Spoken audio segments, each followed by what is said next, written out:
It's here 3 days in advance. Yeah, it's like sitting there and then I use it for stuff. Early for. I scribble on it, because I'm afraid I'd scribble on it again or something. I'll make an extra. Excuse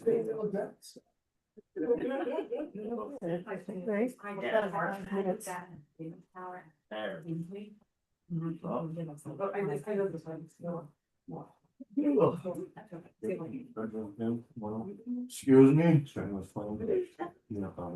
They're usually on the back table. Oh, yeah, the back table, right. Sorry. They're usually in that desk. Wait, right in the, were you signed in? I'll make some coffee. Yeah. Thanks, Jason. Oh, they're usually there on that desk. I left one. Oh, no. Yeah, more people.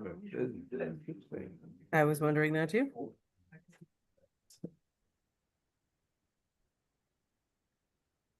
You know, I won't.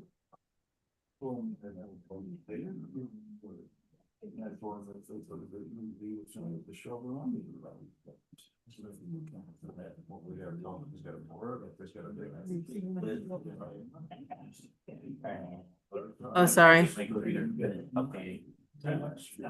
Yep, I was just starting the stream, or getting the stream set. Yeah. Justin, I don't see you waiting in there. Oh, okay, okay. Computer's updated. He's slow. Got it. I got one for, I was out deliver fertilizer to my brother. I had a tractor trailer and I laid my phone on the steps and I drove away and I forgot to pick it back up. Oh. It fell off. Did it I break? remembered where I laid it. So I swung around the block over by Applegate and went back to Van Doren Road. And I pulled up along the front of the road, but when I turned on the Van Doren Road, the state trooper come right up behind me, right on the corner, blew right by me, went up the road, slammed on his brakes. He's like, uh-oh.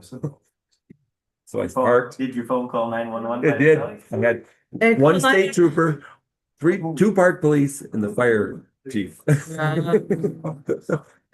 I thought I was in a serious accident because I fell off the truck and it come to a dead stop. 5 rescue people happened to me. Well, happened for my phone because it's funny. Can you call my phone? When I picked it up off the ground, it was still clicking 911. Oh, wow. But it wasn't harmed. Yeah. Wow. You could say, well, what sort of an emergency? Called 911, 239. Wow. How many times? Does it say how many times No, they called this it? was one. Wow. Oopsie. Did you crack the screen? Nope. Oh, Laid right beside the driveway. I didn't even run over. amazing. Lucky day. I got a couple you could run over. It's my wife's birthday. Today? Yeah, so chow chow. We'll try. It's a long agenda though, so no They promises. put you way on the bottom? Oh. All right. Good. I know, that's what I'm saying. Tell her we have happy birthday. 29 and a half. Huh? 29 this year, right? Yeah. Bring them to you. Okay. Well, she's still 2 years younger than me, so. So you're 31 and a half? That's how old Mike is. I'm a year younger than him. So you're 32 and a half? What would I give? I felt a lot better for each. This is definitely early down there. I don't see, oh, I see him now. He just popped in. Yeah. We're live and ready when you are. The recording's paused, but otherwise we're ready to The go. room's not right. Is that we do the room? Right.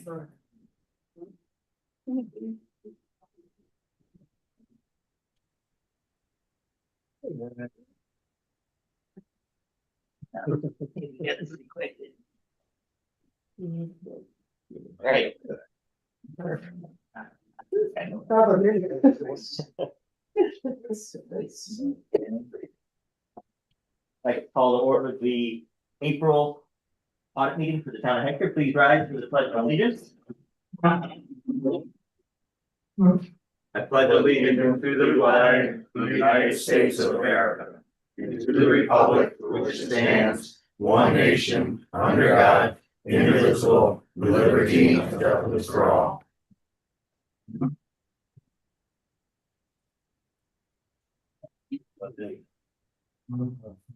You gotta be doing this chair. You see this? No, I don't. You can move the table forward, just push it. There you go.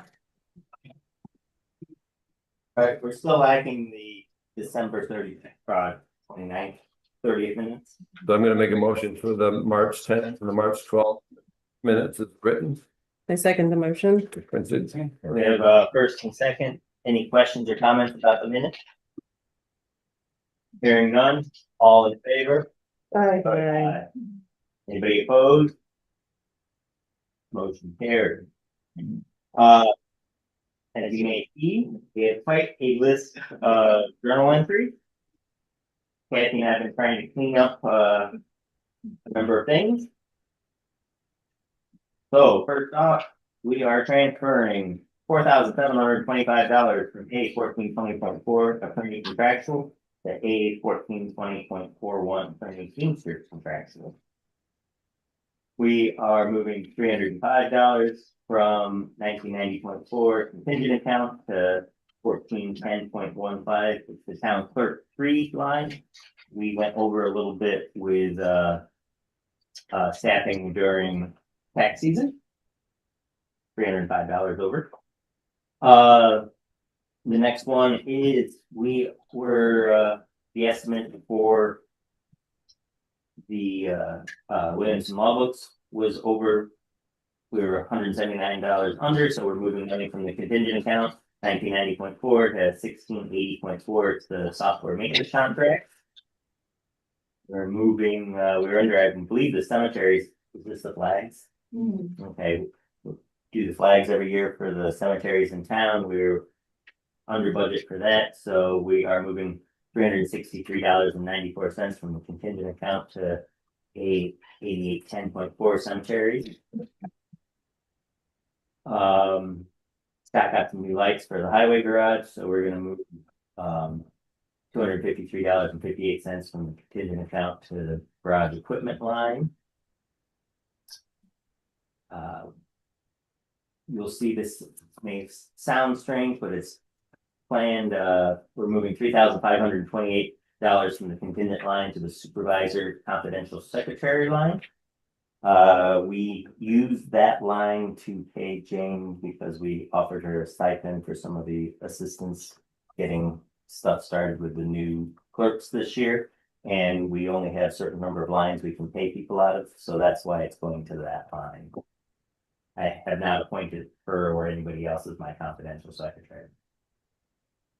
Couple new vehicles in the highway department, so we had to increase our payment to the insurance company $1,130.08 from our contingent account to the unallocated insurance line.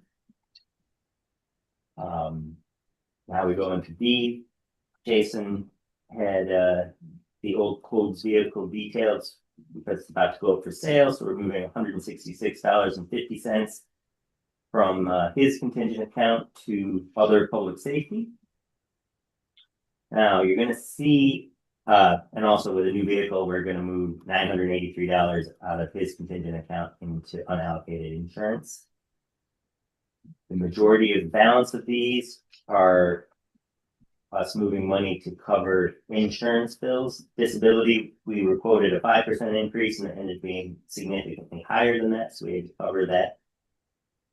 Mostly some fund balances in different accounts, and I'll review those. And workers' comp was with us reassigning pay between DA and DB specifically, and a little bit in other areas. Workers' comp didn't line up the way we budgeted it either.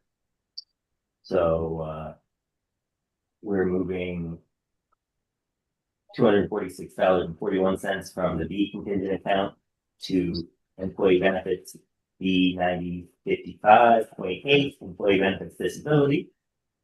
We are moving, next line from BA 599 fund balance. For the pickup truck that we purchased at the beginning of the year, we had it scheduled or budgeted at 60,000, ended up coming in at $61,116.93. So we have to make up the difference.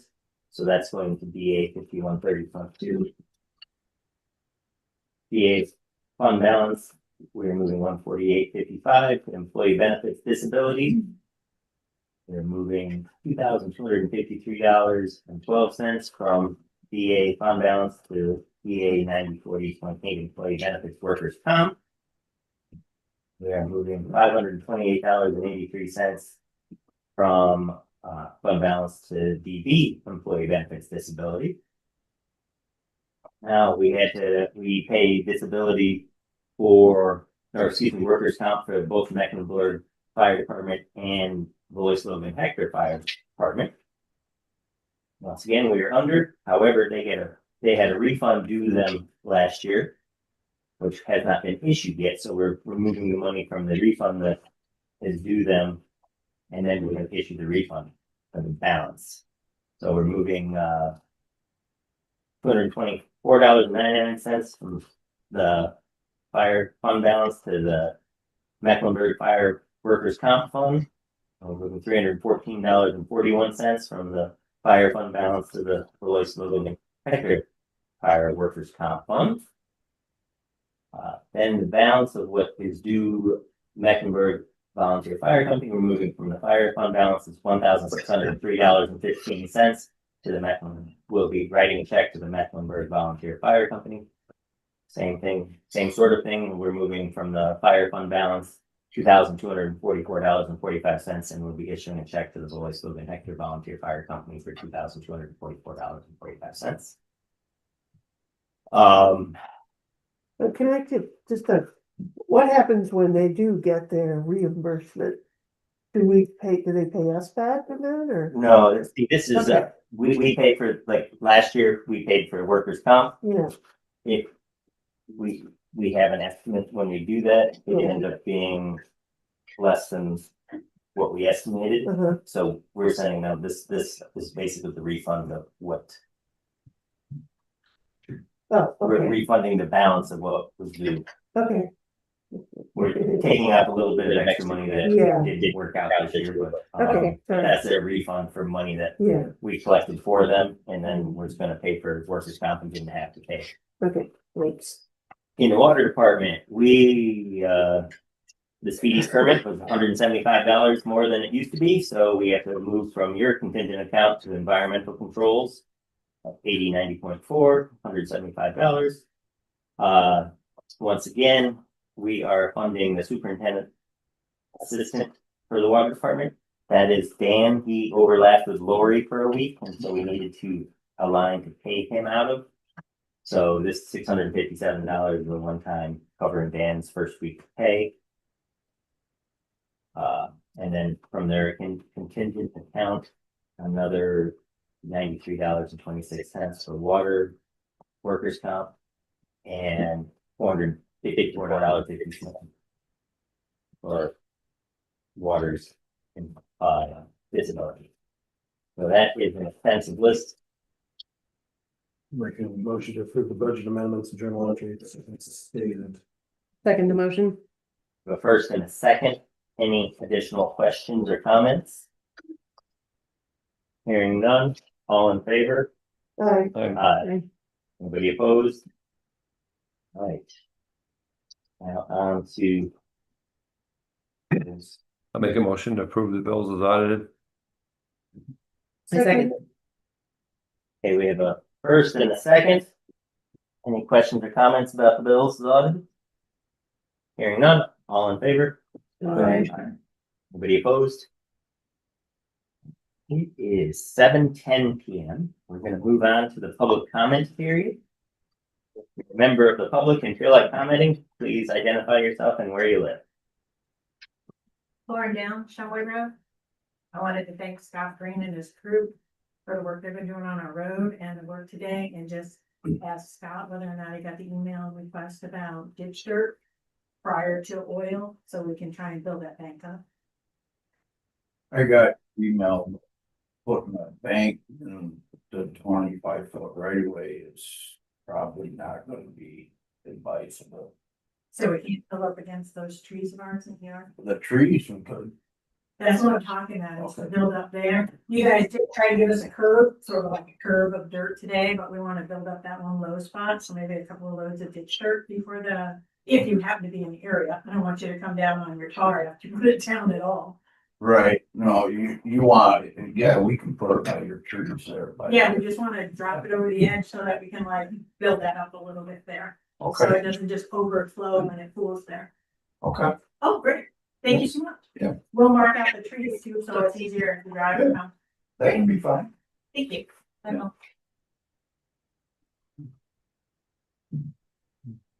Hey, everybody, those of you that know me, Kyle Adel, live on Satterley Hill Road, third generation Hector landowner, deeply proud to be from this town.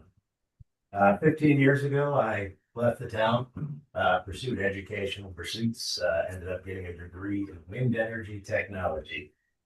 That had led me to roles working on wind farms all across the country, in very small towns, very large cities, and everything in between. And now that I'm back home, I heard about the potential for a wind project here in Hector. I wasn't too shy about getting involved.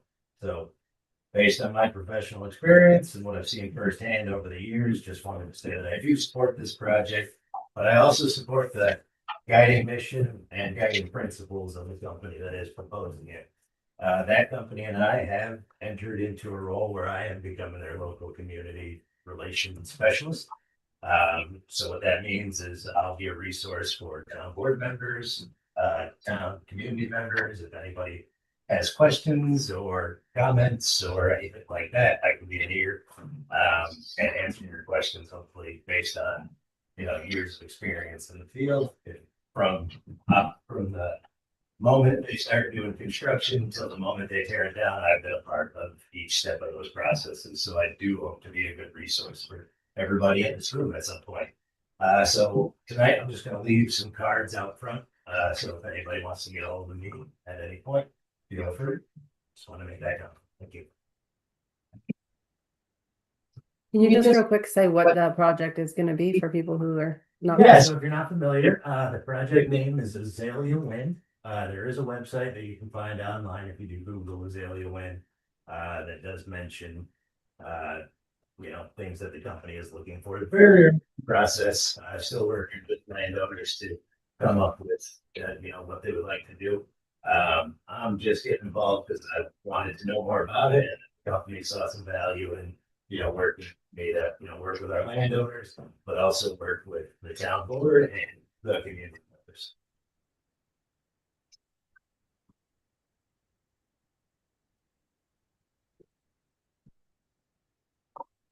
All right, if there's no further public comment.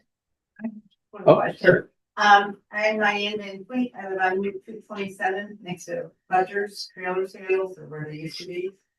I thought that I read in the code that you can not have more than 2 unlicensed vehicles on your property at any given time. And perhaps I misunderstood that. Jason, would you like to handle that question? Yes, that's correct.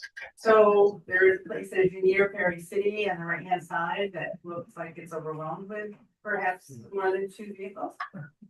And I just wondered if there's an update on that, or. I can't comment on an ongoing legal matter in a public meeting, but I'd be happy to. You can grab one of my cards at the front and I'd be happy to talk with you a little bit on that one, and let just some updates.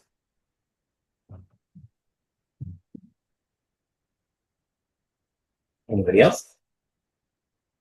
All right, no further comment. We're going to close the public comment period at 7:15 and move on to the next agenda item, which is some information from our newest county legislator. Okay, thank you. Do you mind if I just come up Please, so I can please. address everybody? Thank you. My name is Gail Walker. I'm the representative for District 3, so that's the northern part of the town of Hector. And Larry James is not able to be here this evening. He is the representative for the southern part and some of that portion of the village of Fredette that he oversees. So two things I want to talk about just briefly tonight. And I do see on the agenda here, comprehensive plan update. Are you going to be talking about the county comprehensive plan? No, the No, town. okay, great. I'm going to talk a little bit about the county's comprehensive plan, because as a legislator, we are asked to weigh in on that. I've participated in a number of the visioning sessions. But what I'd like to read to you tonight is there's a mission, vision, and a value statement for the county's comprehensive plan. And this is something that every person will have an opportunity, you'll see it published in the paper, to come to a meeting to give some input and response on the comprehensive plan. But the mission, Schuyler County's mission, is to be a partner in the improvement of its residents' health, safety, and prosperity, to collaborate in the protection of our natural and built resources, and support responsible growth through effective management of public resources. So it's pretty clear mission. I rather like this, and I gave it a hearty yes, let's go with that. Vision. We will promote our unique natural assets. We will welcome residents, visitors, and businesses, and work with the municipalities to ensure safe, healthy, and vibrant communities. Also, I think that's a very well drafted statement for vision and values. This is one I certainly, in organizations I've been involved in, have often seen, and I think it's nice that it's just 4 statements: community, collaboration, transparency, and natural resource protection. So for anybody in the room who questions whether or not we're going to be committed as a county to preserving the natural resources, I can assure you we're going to preserve those natural resources. That is of utmost importance.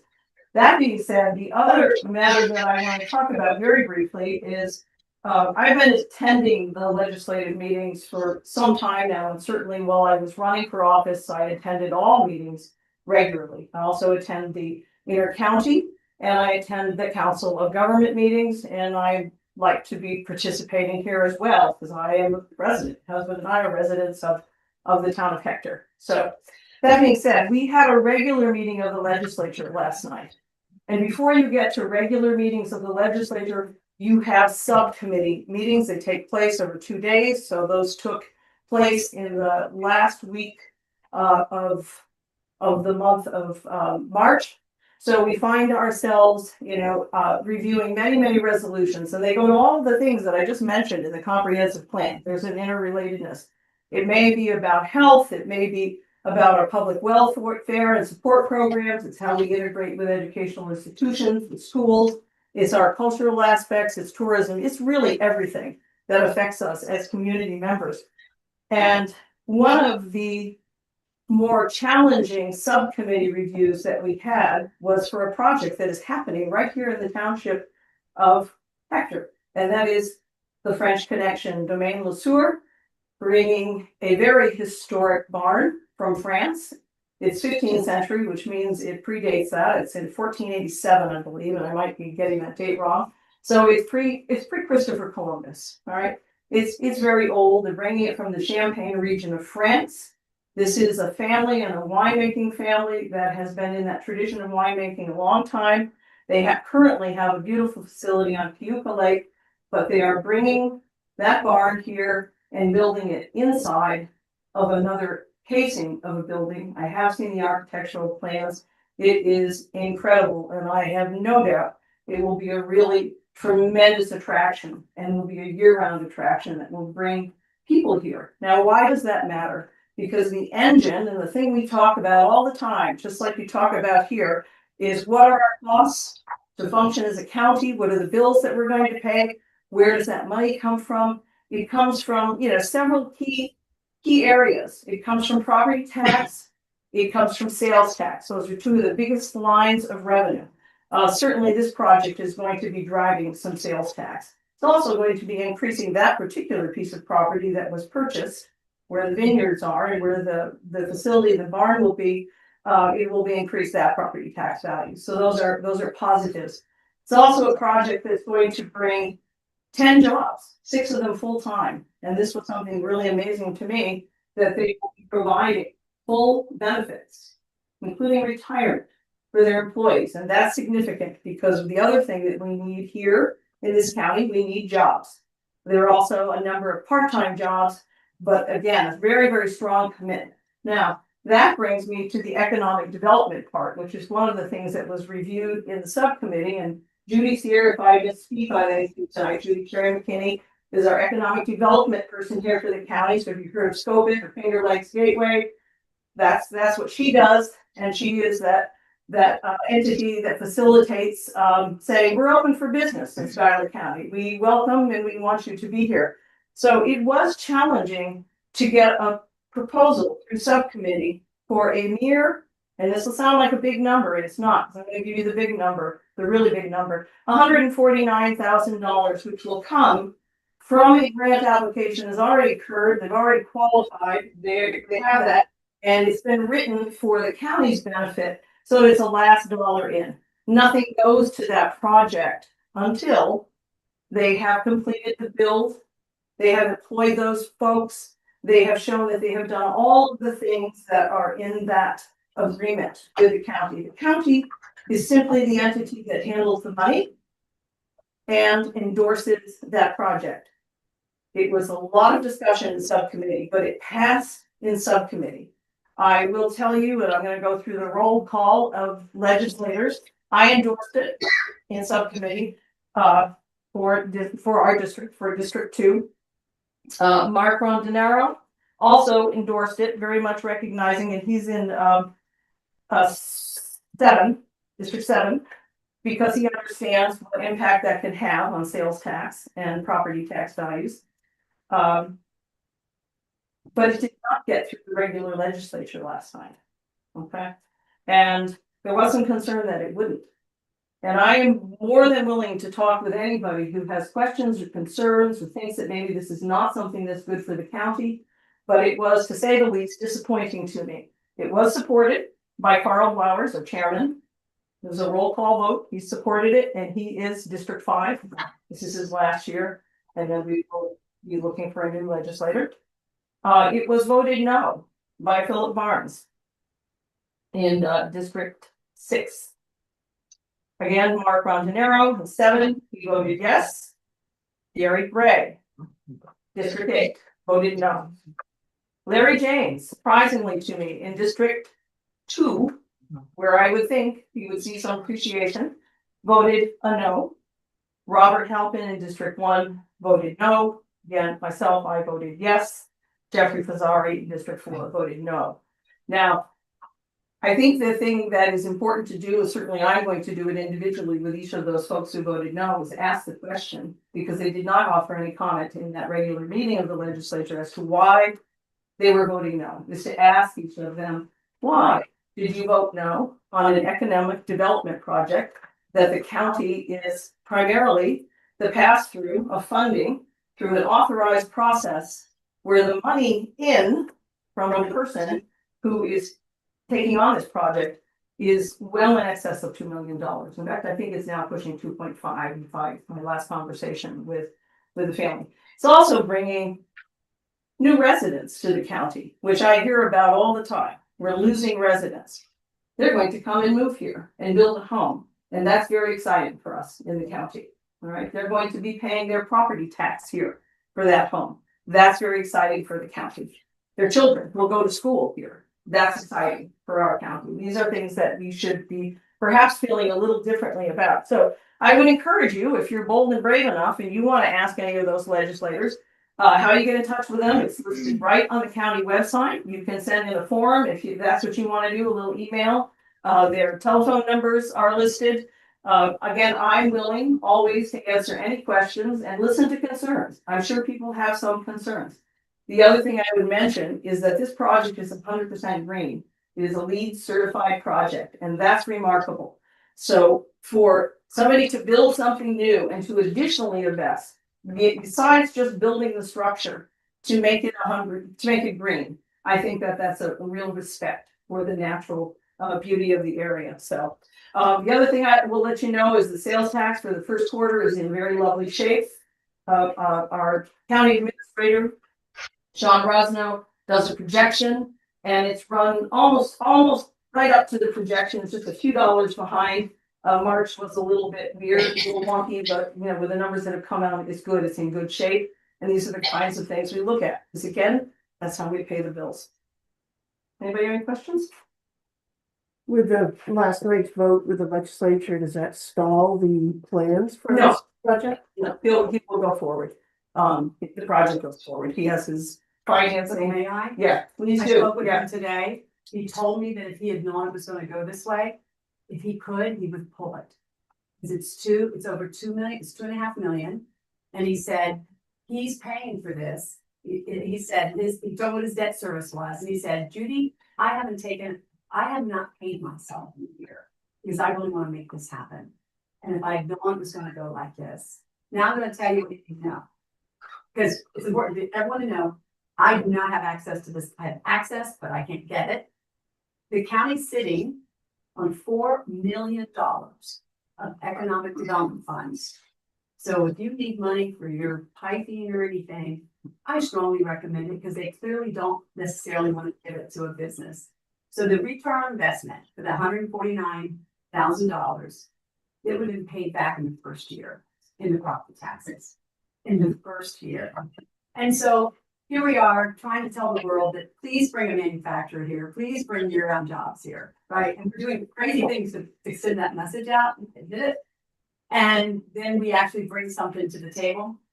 That should be a no-brainer because I looked it up. There's only one official wine museum in America, and it's in Napa Valley. And this would have been number 2. And it belongs here, right? And we couldn't open up and say, we welcome you and we will help you here. So I'm only saying that because I think that the legislators, they are hired to do what they believe is right for the whole county and certainly for their district. And I believe in my heart that they have probably a good reason why they didn't, but because I don't know what it is. So again, I will be asking each one of them. Because I do find it perplexing that, again, if you get through subcommittee with a yes, as hard fought as that was, we still got through that. And then bring it to the full legislature and it's a resounding no. To my mind, that's problematic. And it can be brought forward again and we'll bring it forward again. So I made that commitment. Phil, can I ask a question about the county starting to stream their meetings? I just find the times that they meet to be very difficult to get to, and it doesn't seem like they broadcast or record their meetings. So it also makes it very hard to access what's happening at the county level. I just wonder if there's. Thank you for saying that. I'm going to share that was brought up at this meeting Just seems again like and again. Weenie little town of Hector can stream our Yes. meetings that the county could figure it out. We absolutely can. And I will keep my foot on the butts that make that happen. So, Mhm. so thank you. Thank you. Appreciate the time. Thank you. Yes. Thank you. All right, I believe there are representatives from the Hector Foundation that are looking for some support this evening. Sure. Mm, I'm sure it's for me. I'm sure it's for me.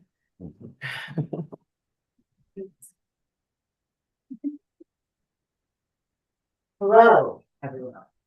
My Okay. name is Jen Fazari, and I am the chair of Hector Playground Project, which is a branch of the Hector Foundation. I am also a local business owner. I own Scale House Brewery. Just to give you a really quick intro to how this playground idea kind of came to be. I'm from New Jersey, been in Hector now for 5 years. I love it here. My son went to the daycare. He went to my place. And I thought it was really incredible how so many of these wineries and breweries literally couldn't function without daycare. And a lot of the people that work there weren't making any money and they wanted to move on to other positions. So I wanted to try and fundraise for the daycare. And we came up with something called Cheers to Childcare. And we did it for a weekend every year. I think we did it for 2 years. I raised about $6,000.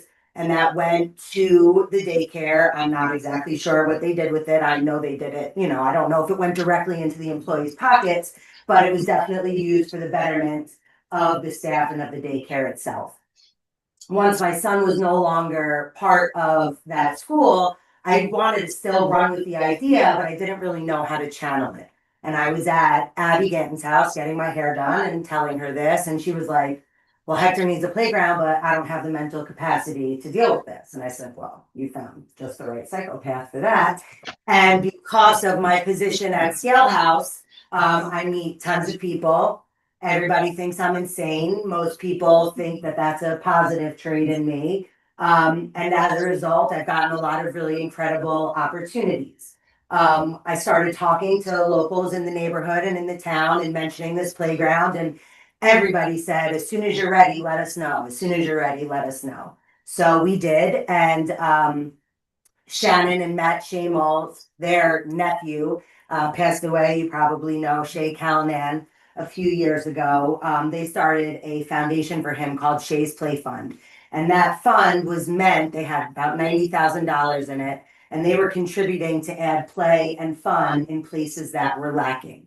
So they reached out to me to see if we wanted to be if we wanted them to be our first donation match. They were willing to contribute $25,000, and if we could match it, we could turn that into 50. And I took that along with the foundation as my jumping off point. I went to my husband and I made him write a check. I went to the big wineries, the bigger breweries. We hit that $25,000 in 11 days. We had 3 months to do it, and we did it in 11 days. We absolutely killed that fundraiser. After that, we did a fundraiser with the library. No, is that what came next? What did we do after that? Corning. Oh, right.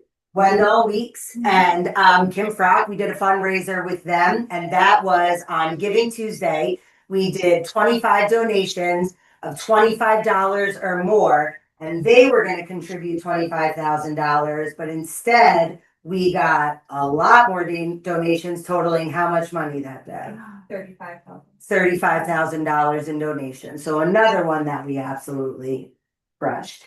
And then we did the one with the library. So that was a $20,000 donation match where we did 31 new library cards during the month of January we wanted to try and find a way to get all of the people invested and excited about this project, whether they had lots of money to give or zero money to give, or lots of time to offer or no time to offer. So we did 31 library cards in 31 days. Again, I think we got 84 total library cards. 50 something of those were brand new library cards. These were people that have never walked into the Hector Library before, and it was amazing. And then I spoke to Phil McGuire, who was a customer of ours at Scale House of the McGuire family of cars, and we got them to do a Fast February donation match with us. We did 1 million steps over the month of February, and they wrote us a check for $10,000. And that, another one, I think we beat that in the first 4 days of our drive. All of this is to kind of say that everybody is really excited about this project. People are getting involved. We're hyping people up, and it seems like everybody really wants to happen. I met with 4 different playground companies to talk about different potential playground layouts and setups. Things that were very important to us were that it was going to be accessible for everybody of all physical, mental, and emotional capabilities and capacities. So while we wanted it to be fully accessible to someone that wasn't fully able-bodied, we still wanted kids that were fully able-bodied to feel like they were having real activities. We wanted there to be some wow moments in there as well. Other feedback that we received was that a lot of the playgrounds, they age out very quickly. You know, once you're 6 years old, 7 years old, this stuff isn't that exciting to you anymore. So we wanted things that were going to kind of carry you through the years. So that little kids, once they got to the next step, they could, which is what brought us to adding a small amphitheater on the side closest to the book barn. We're having a small fitness course that adults and older children can play at. We're putting in a half basketball court, all different types of activities. The basketball court will hopefully have the pop in and outable plastic. So that if down the road we want to put in a hopscotch or line the floor for something else, God forbid pickleball, who knows, then we have the ability to move things around. So, and most importantly, this is very expensive. Probably in the grand scheme of what things cost, it's not insane, but we also fully recognize that in the town of Hector, this is a lot of money, and we want people to walk up to it and drive up to it and see it and say, wow, this is what we've all been working towards, as opposed to, oh, wow, we got a playground. You know, so we really workshopped around and talked to a lot of people and wanted to make it a whole space as opposed to just a playground, more of like a park and a gathering center for the entire community. We want to tie in the library, hopefully have them do, you know, story time at the little amphitheater. Bring in the fire department, hopefully put in a little tiny library there as well. You know, just kind of, it's such a central meeting place for Hector. So many families are already there playing soccer with their kids. And there's nothing like it anywhere on 414. Where is it located? It is located, oh, that's a really good question, Kylie. It's located at the BLH Fire Department on the north side in between the giant tree and the book barns. So if you go over there, we had a flag up there for a long time, but the wind took it down. It's currently living in my trunk, but it is right on Ball Diamond Road at the fire department. So the fire department basically giving you that whole piece. We are leasing it from the fire department. So we are in charge of maintaining the land and taking care of everything there, but they leased it to us for a very nominal fee. Okay. What is the estimated cost, building project cost? Probably, well, I mean, I can give you a partial answer to that. Right now, and part of the reason that we're here today is because we are in the process of getting ready to apply for that very large New York State Place grant. And we are going to ask for $800,000 for it. We will have 20% of that raised at the time. So right now, our drawing is for $1 million project. We have had multiple conversations and iterations of this so that if, God forbid, for some reason, we do not get this grant, we recognize that there are phases of paring back, whether we have to do the playground in stages or pull back a little bit, then we'll do that. But regardless, I think that at minimum, probably $400,000. In my dream world, $1 million. But that's assuming that we're able to get these funds from the state. So let's say this comes to fruition, would you ever consider adding on the senior exercise program that they do for seniors? What's the program? Is it equipment or just the program itself? Special equipment so that people who are aging can get in and do exercise as much like a playground for. Not only do I love that idea, but I think you should email me exactly what you're talking about and I will share it with our designers now because we're not married to any specific items just yet, just kind of the whole idea of what we're doing. And part of this is a whole by the community for the community. So we want everybody's input. That's why I went to all the businesses wanting lots of money from them because I want people to go to the playground and see all of our business names on it and all of our families and see that we did this for ourselves as a town. So yeah, I'll give you my info and I would love to see what you're talking about. Anybody else have questions? So for the place grant, we've hired a grant writer to write it for us to set us up for success as best we can. And part of our advice from our grant writer is to come to you, the town board, and ask for a resolution from you in support of us building a playground in Hector at the location we've already picked out and leased. And that there is a need in Hector for an inclusive, accessible playground. And with that in mind, I happen to have the wording for the suggested resolution. So maybe I'll read that and make the resolution. Whereas the town of Hector recognizes the importance of safe, inclusive, and accessible recreational spaces for children and families of all abilities.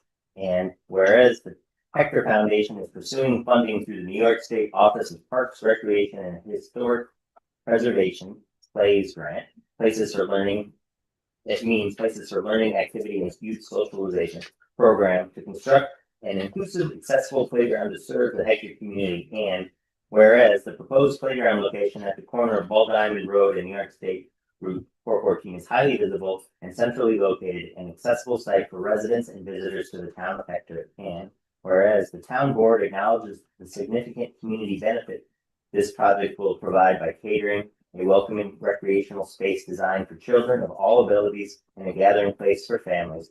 Now therefore be resolved, the Town of Hector Town Board hereby expresses its full support of the Hector Foundation, its efforts to secure PLAYS grant funding for the development of an inclusive, accessible program within the town, and be it further resolved that the town board recognizes the proposed site at the corner of Ball Diamond Road and New York State 414 as an appropriate, accessible, and beneficial location for this community asset, and be it further resolved that the resolution shall serve as a formal municipal support to accompanying the Hector Foundation grant application. One second. We have a first and a second. Any further questions or comments? This doesn't, there's no money involved from the town to the foundation. No, we're just saying We're just we as saying the we- town We support it. support it, grant people, please give us the grants. Throw in an extra million. Yeah. Is it gonna have driveways both off of 414 and Ball Diamond Road? It already exists now that way, and Right. those will continue to be maintained by the fire department. We're just gonna make, a little bit more clear parking, handicap parking, sidewalks. Very exciting, guys. Thanks. Pretty cool that we're gonna have 2 playgrounds on Hector. I mean, look at us. All right, if there's no additional questions, all in favor? Hi. Anybody opposed? The motion carries. Thank you guys so much. If you reach out to Meredith, she can get you a certified copy of the resolution for your grant application. Thank you. All right, let's move on to the sustainable. What's that? Oh, well, it needs to be, if it's a certified one, we need to do a roll call. So, I apologize. Mark said he hates playgrounds. Mark, our 6 board members out of town, but he's joining us by Zoom. You can see him there, so he is actively involved in what's going on tonight. All right, let's move on to the Sustainability Committee. Thank you. The first item I have is the Mecklenburg pollinator garden. So the volunteers have met. We have time to add things if you want. And so the cardboard's down, the mulch is down for the garden. The design has been done. I wasn't able to electronically send you the design, but I did want to share a hard copy so you can glance at all the work that's gone into this little garden by a landscape architect that lives in Denver. We have our next meeting on Sunday, which will be more of a cleanup meeting. We also have members of the community contributing plants to hopefully reduce the costs. We have $700 to spend on it. We can get plants supplemented and we can get more plants. Okay, so we've got Lisa, who's the president of the Friends of Met. Want to make sure that you guys are aware it went from 150 feet to I think it's 350 at this time. And the Friends of Met are willing to also contribute additional 650 towards the purchase. Laura Gardner is the resident designer that's donating all her time, and she feels more comfortable with that. She kind of entered us into this world of how vicious purchasing native plants can be, and she's taken on the mission to do that. And so, so yes, 12:30 on Sunday is that meeting, and can I segue just really quick? And then 1 o'clock, Margaret Fritz, which I think will be there with a talk on learning to identify invasive species in our woodlands and what can we do about it. That's our next steps out at Met Park, but I'll cover that more when I cover Met Park. But come, the community is welcome. Yeah. Anything else on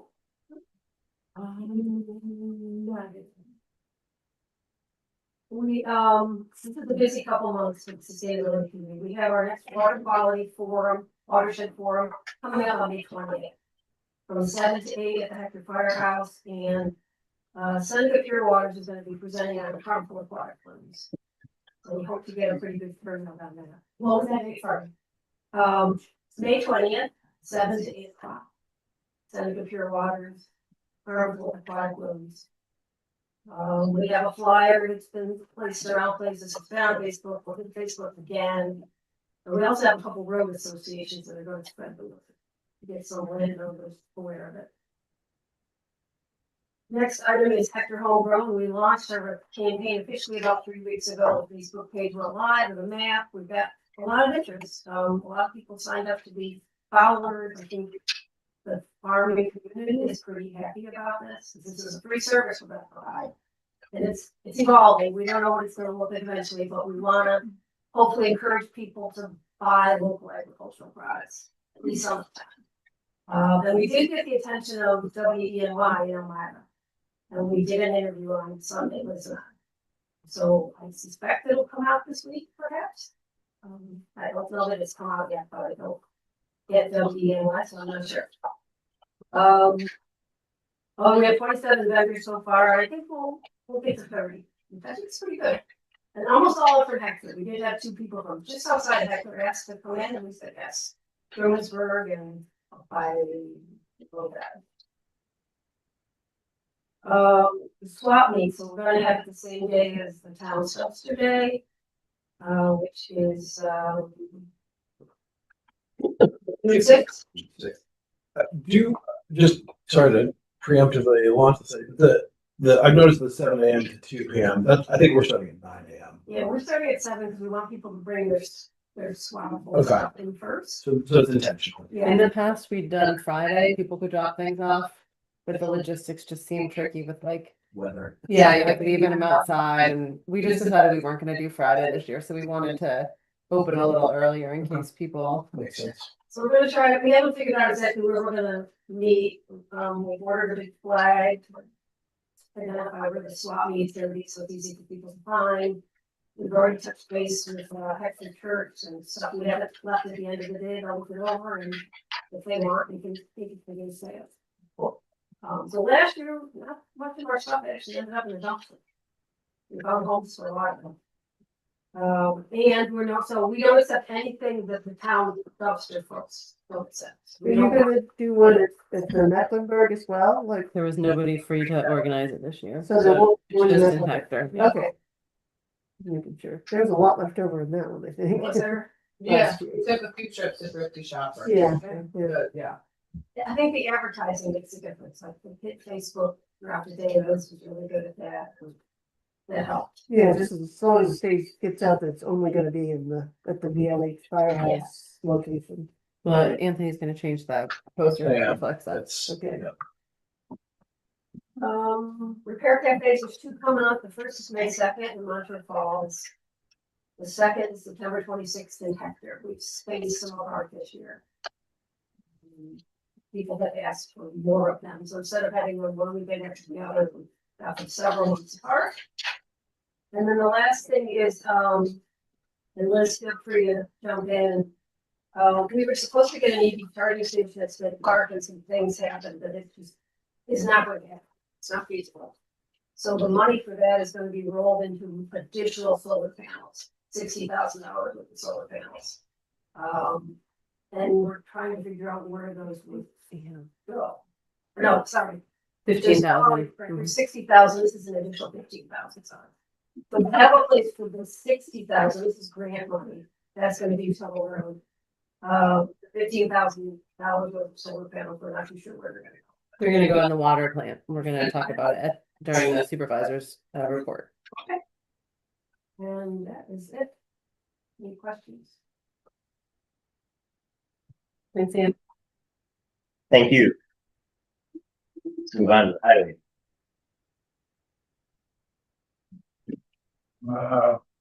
We've been doing ditching, we've been rooming blacktops, still mowing. Due to the weather we had last Tuesday, I was wondering if it'd be all right if we made a resolution to extend the seasonal roads to June 1st.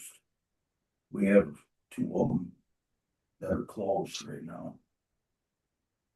3 of them are closed right now. Which ones are those?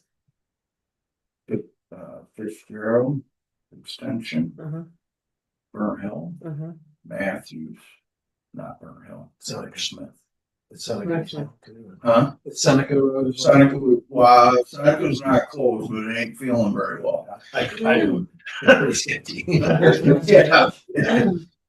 It's not closed, but it's not feeling well. The other end of Burnt Hill isn't doing very well neither, but I mean, if you go slow, you can blow your way up through, but the other ones are tore up pretty good. Is it worth doing like shooting for 15 days other than that?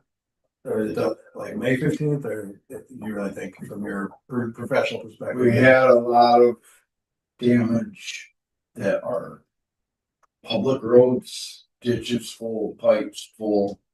I mean, all week the backhoe hasn't quit moving. You're still working on that Yeah, now.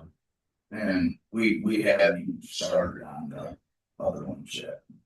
The excavators are there sitting, but we haven't got there yet. So, I mean, I'm not opposed to that, is there? yeah. That's not a thing we've done before, like, is that a thing allowed to do? That's what I'm not sure of. That's what I was thought. Yeah. That's why I'm asking. Uh-huh. Or if we could just mark those 3 roads as, They are closed by the sheriff company and the road close signs are on them right now. If they drive around, that's under at your own risk. So, as far as Mark Smith, the forestry's got loggers up there. And they took bulldozer and straightened it out so they can get trucks up there. well, nice of them to do that for us. It's not perfect. It's not perfect, but it's better than it was. It's passable anyway, There's more a pipe passable. that we have to change up there that's washed out beside it. But it's closed, Huh? but it's posted closed. Yes. I guess my question is, what's the advantage of extending the closure versus just having a I closed didn't sign know on if them? it's something we should do for safety purposes, or if the road's closed, then we just leave it till we get it done. Yeah. I mean, it's not like there's houses up there, What are the Why? guidelines for you when you close a road? I mean, is there a limit to how long you can leave a road closed? if there's houses on it, we have to have an alternate route. But none of these roads have a. These are seasonal roads and it's, we already That's have. part of the reason we didn't. I guess close I'd be her. inclined to just leave them with a road closed sign on them myself. I don't know other people's opinion. Now we have the resolutions until May 1st, right? Yes. Or just No close maintenance, those no. 4, maybe, but Well- I would be opposed to extending it on all of the roads. Right now, it's maintenance, no maintenance until May 1st, and what I think, the roads, with the exception of those 3, are technically open, there's no maintenance. And we're saying this, by extending it to June 1st, we say there's no maintenance on these roads until the ones that are open would stay open, the ones that are closed would stay closed. We're just saying that we're not gonna be promising maintenance before June 1st. Would be the way I guess I'd be inclined to just leave the road closed sign on there if we're able, because then if it takes till July 1st to clean them all up, there's no pressure. I mean, if there's not a limit to how long you can have a road closed sign, I don't see the disadvantage to just marking. Closing them all. Right. Well, you're not closing it in. No maintenance. Well, Yeah, we're just. extending the. Well, actually, it's just a weight limit. I mean, the sign. No. Huh. The seasonal roads say that there's no maintenance provided. They're open. Yeah. Technically, but there's no maintenance. Mm-hmm. And then there are 3 roads that are closed, which we would not be. They're They're closed. They have no maintenance, but they are. Impassable. Yeah. Well, Fairly passable. you wouldn't want to go down. Sure. There will be people that drive down them. Oh, there will be. Yes. But what are other people's thoughts? Because I guess that's where I lean, is that just leave a road closed sign, because then, I mean, Well, hopefully we're you not- get them, but you're not. we're having, I think, talking past each other. Yeah. We're not changing that. The road closed sign's going to be up there. We're just saying we're not promising to do any maintenance on the rest of the roads. It might be the 1st of May before we get there. Right now, we're trying to grade for dust oil. And Our priority is doing the maintenance work on we the, still have to keep track of we still have to do the work for the public. I think for the town's protection, we should extend it to at least the middle of May. Because if somebody drives down even the roads that are open after May 1st and it's not adequately, and they damage their car in the town, because Sure. right now it says May 1st. Sure, make a resolution. I'll make a resolution, we'll have another board meeting by the 15th, if we have to extend it, we will. that sounds good. We can think to the 15th of May. To the 15th of May, Okay. no maintenance on Uh, the seasonal roads in town actor. I'll second that. I was just trying to make sure everybody's covered. No, that's understandable. All right, so the resolution is to extend the no maintenance until May 15th for the seasonal maintenance roads only. And we have a first and a second. Any further questions or comments? Hearing none, all in favor? We've changed some cross pipes on Mount Evans. We changed the cross pipe on Kelsey Road. We've been hauling gravel off Stateses. Still working at reclaiming Jolly Road. And we've been patching the roads across around Cold Patch. And earlier this month, we did plow and sand once or twice. All right. Can I ask a question about the asphalt paving contract? We didn't get to the roads in Belois. Is that still on schedule to get paved soon, or? Gotta get money from the state first. I can't obligate to nothing until I know what we have. And the So we get our budget TIF hasn't fund. gone through and we don't. Yeah, I don't know what the process is, but I just. Yes, it's still on. It is your plan to do it, but you don't know how much money we're gonna get from chips. I have lots and lots of stuff that needs to be done and lots and lots of money. But wasn't the money allocated last year for this part of paving, and wouldn't that carry over? It carried over. Price of oil's going up. And Well, I'm just asking, is it in the planning, or what's? it was in planning, it was in, it went out for bid. And it's come back at about 50,000 more than it was last year. Wow. But it is in the planning and it will come back. Mhm. And yeah, it's gotta be done. It's there. I'm just. That's not why I plan on taking off, Mhm. As long as she gives us some money before September. Otherwise, we'll be waiting another year. So. Yeah, I know Lake Street's kind of falling apart in places. Has to be done. Yeah. We have a lot of roads that are.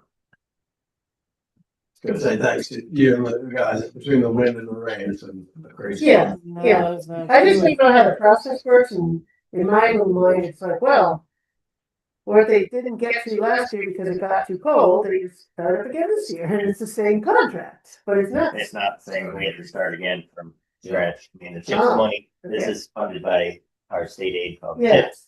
That money rolled over that we didn't spend last year. Unfortunately, with the rise in Yeah. oil prices, the cost has gone up. Yeah. Plus, we had the truck on this year, which is about what Lois cost last year. Yes, I do have it on there too. Thanks. It's a matter of when the budget goes through. The state budget. Yes. We need to reappoint Scott. We're doing you through the end of the year. Is that what we discussed? Whatever you want. It's a lifetime appointment. 2036. There you go. You, whatever you want. We can reappoint you through the end of next year, because that's when your term would end. What's that? Through the end of December 31st of 27 would be technically when your term would end. If you're comfortable with that, we can reappoint you for the balance of that. All right. Probably. I make a motion to appoint. Well, Or do you already have it written out? this is what it is. Do you have it written up already, or do you? We're just changing the dates, otherwise Okay, cool. keep moving I make a forward. motion to appoint Scott Green as the highway superintendent through December 31st, 2027. A second. We have a first and a second. Any further questions or comments? Hearing none, all in favor? Aye. We also need to reappoint the deputy for another 90 days. Normally, this would be a longer term appointment, but while the contract negotiations are going, the legal representatives have suggested 90-day increments. I make a motion to appoint. Bumpy. I was gonna say, I don't know Bumpy's first name. What's that? Richard Bump. Thank you. I'm like, I know I should. But it is not coming. As the deputy highway superintendent for 90 days, which would put us at what? June 30th. June 30th. June 30th. Thank you. I'll second that one too. We have a first. 6 years old on the bus, his name was Dicky. We have a first and a second. Any questions or comments? Hearing none, all in favor? Aye. All right, as a board, we have discussed the possibility of buying some equipment from the town of Ithaca that is used at a significant savings to the town of Hector. Our offers to the town of Ithaca have been accepted. And just for review, this is what we discussed at a previous meeting. It would be $35,000 for a 2014 International Road Tractor Model 7600 with 65,000 miles on it. $35,000 for a 2017 International 10-wheel dump truck Model 7600 with 70,000 miles on it. And this 10-wheel dump truck comes fully dressed, plow, sander, everything. Seasonal body. And then $7,500 for 3 new Kenco single directional plows. That one in particular, I know the last one we bought was over $10,000 for a single one. That's just the blade. No. The whole phone in the The front. holes driving with bolts and through pins. Um, The one that got bent last year, or the year before, was like 98 something. Yeah. And these guys get them, and they get them with the one ways, but then they put the angles on because they're in town. They did meet us. They had been asking $40,000 for each of the trucks. They did reduce to $35,000 for each of the trucks. So it would be a total of $77,500. There's adequate money in the DA fund balance, so I would say that we pay for it with fund balance. These vehicles, the 10-wheel dump truck is available tomorrow essentially. The road tractor would be available as soon as their new one arrives. The road tractor we're replacing was purchased used in the 90s and has almost 1 million miles on it and is literally falling apart.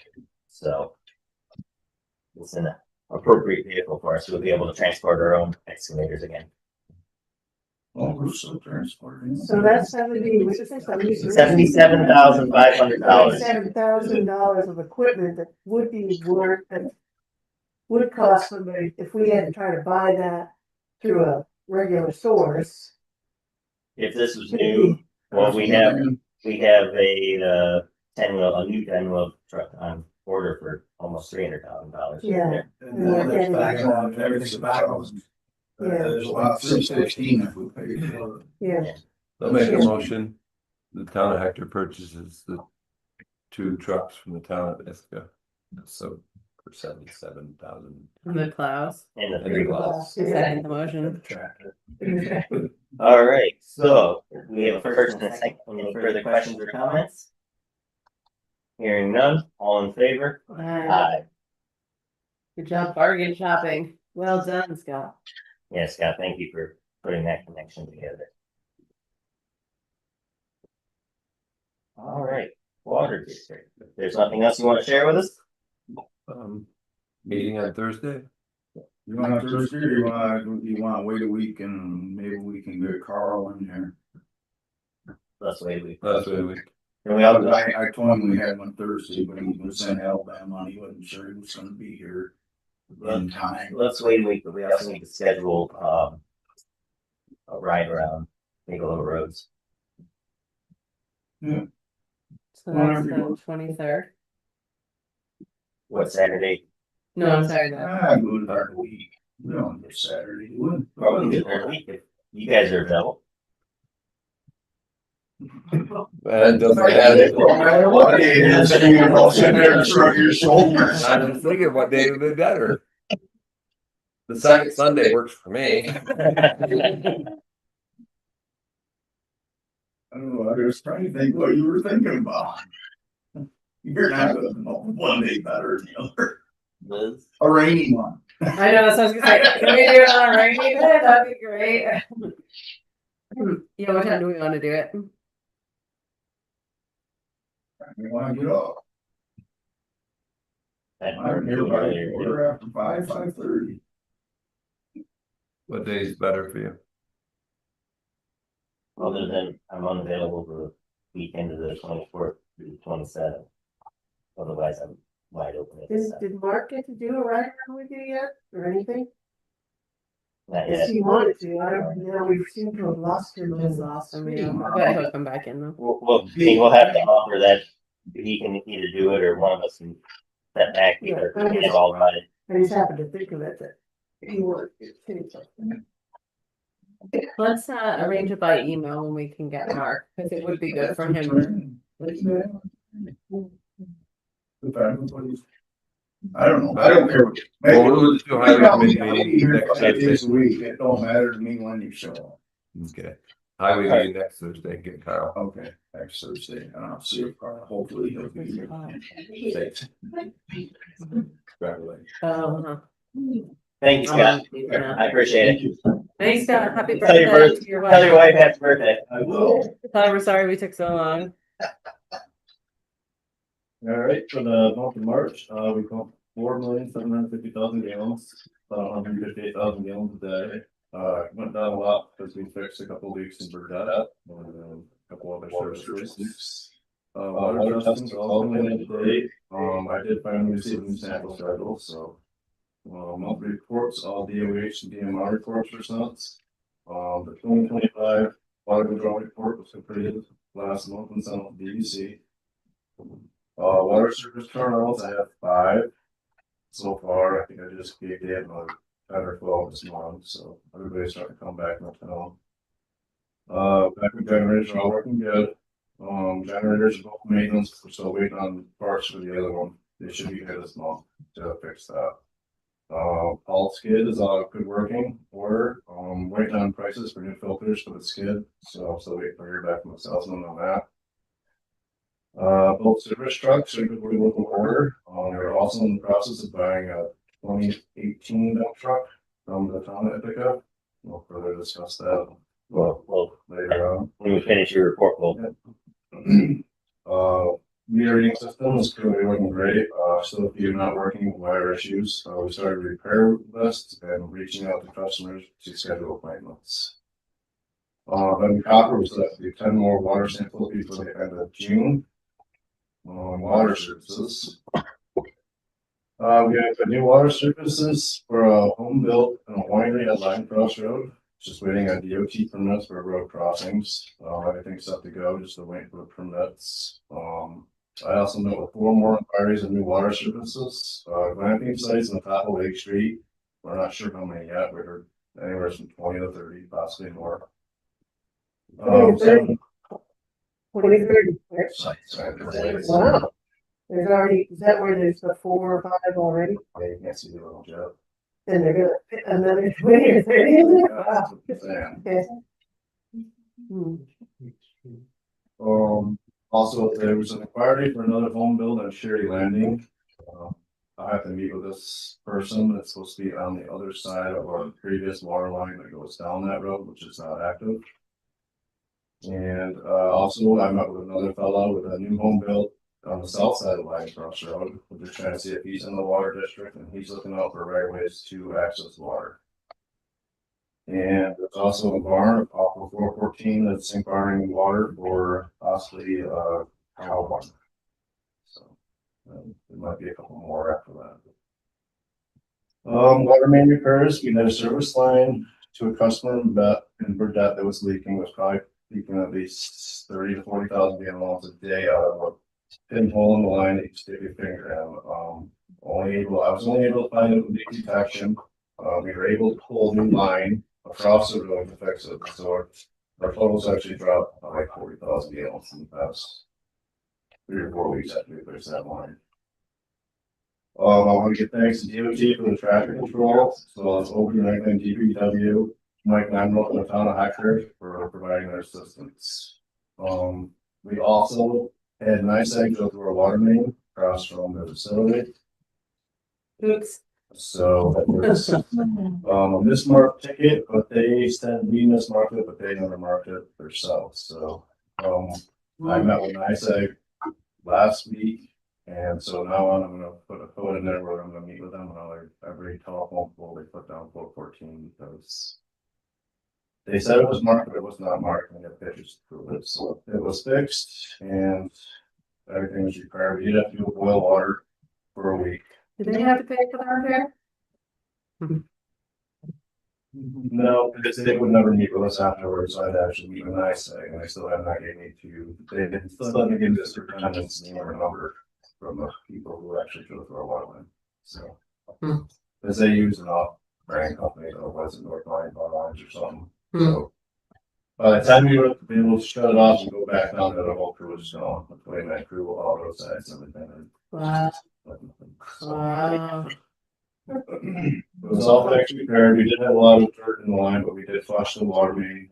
Boil water was in effect for at least 3 or 4 days until everything was covered. I did pull back the test, everything came back good. So everything boil water was lifted, everything was back to normal. We do have a pressure issue with the customer on 414. Says they have low water pressure. I discussed this with DOH and the local law. We are providing them adequate water pressure needs to supply the home. The matter is further ongoing and evaluated with DOH. It has to do with the pressure reducing valve in the ground. It was fixed probably 3 months ago. The other one not bad. Opened up the 8-inch water main full pressure. Actually blew our water line twice by the time we found out and repaired it. So he's seen a high adequate water pressure, which was probably 80 to 90 psi in this house, which is too high. So we had to put a pressure reducing valve in there. Figured out it was the main line pressure reducing valve went bad, so we were able to fix it. And now he's saying he has low water pressure. So I'm working with DOH to further discuss that matter and see what they have to say. How many pounds is low water pressure? So from that pit, it goes from 180 back down to 30, 25, 30. I mean, is there a law that say you have to have 30 pounds or 20 There's a pounds? law that you have to require 30 pounds of pressure or 20 pounds of pressure to a person, so it's 40 on the water main. So I've been always well over 40 psi down there. I just have to get pressure from the hydrants. I haven't been able to do that because they're doing chasing up the dirt things and that this week after all that flooding. Wasn't able to open the hydrants on it. And DOH will be scheduled here to go over that issue, also sanitary inspection of the water plant, and a possible intake for future water source out in the lake, as well as the status of our new well, which we're still waiting on permission to look up. That's about it for me. The lake can back up, so you have. Yeah.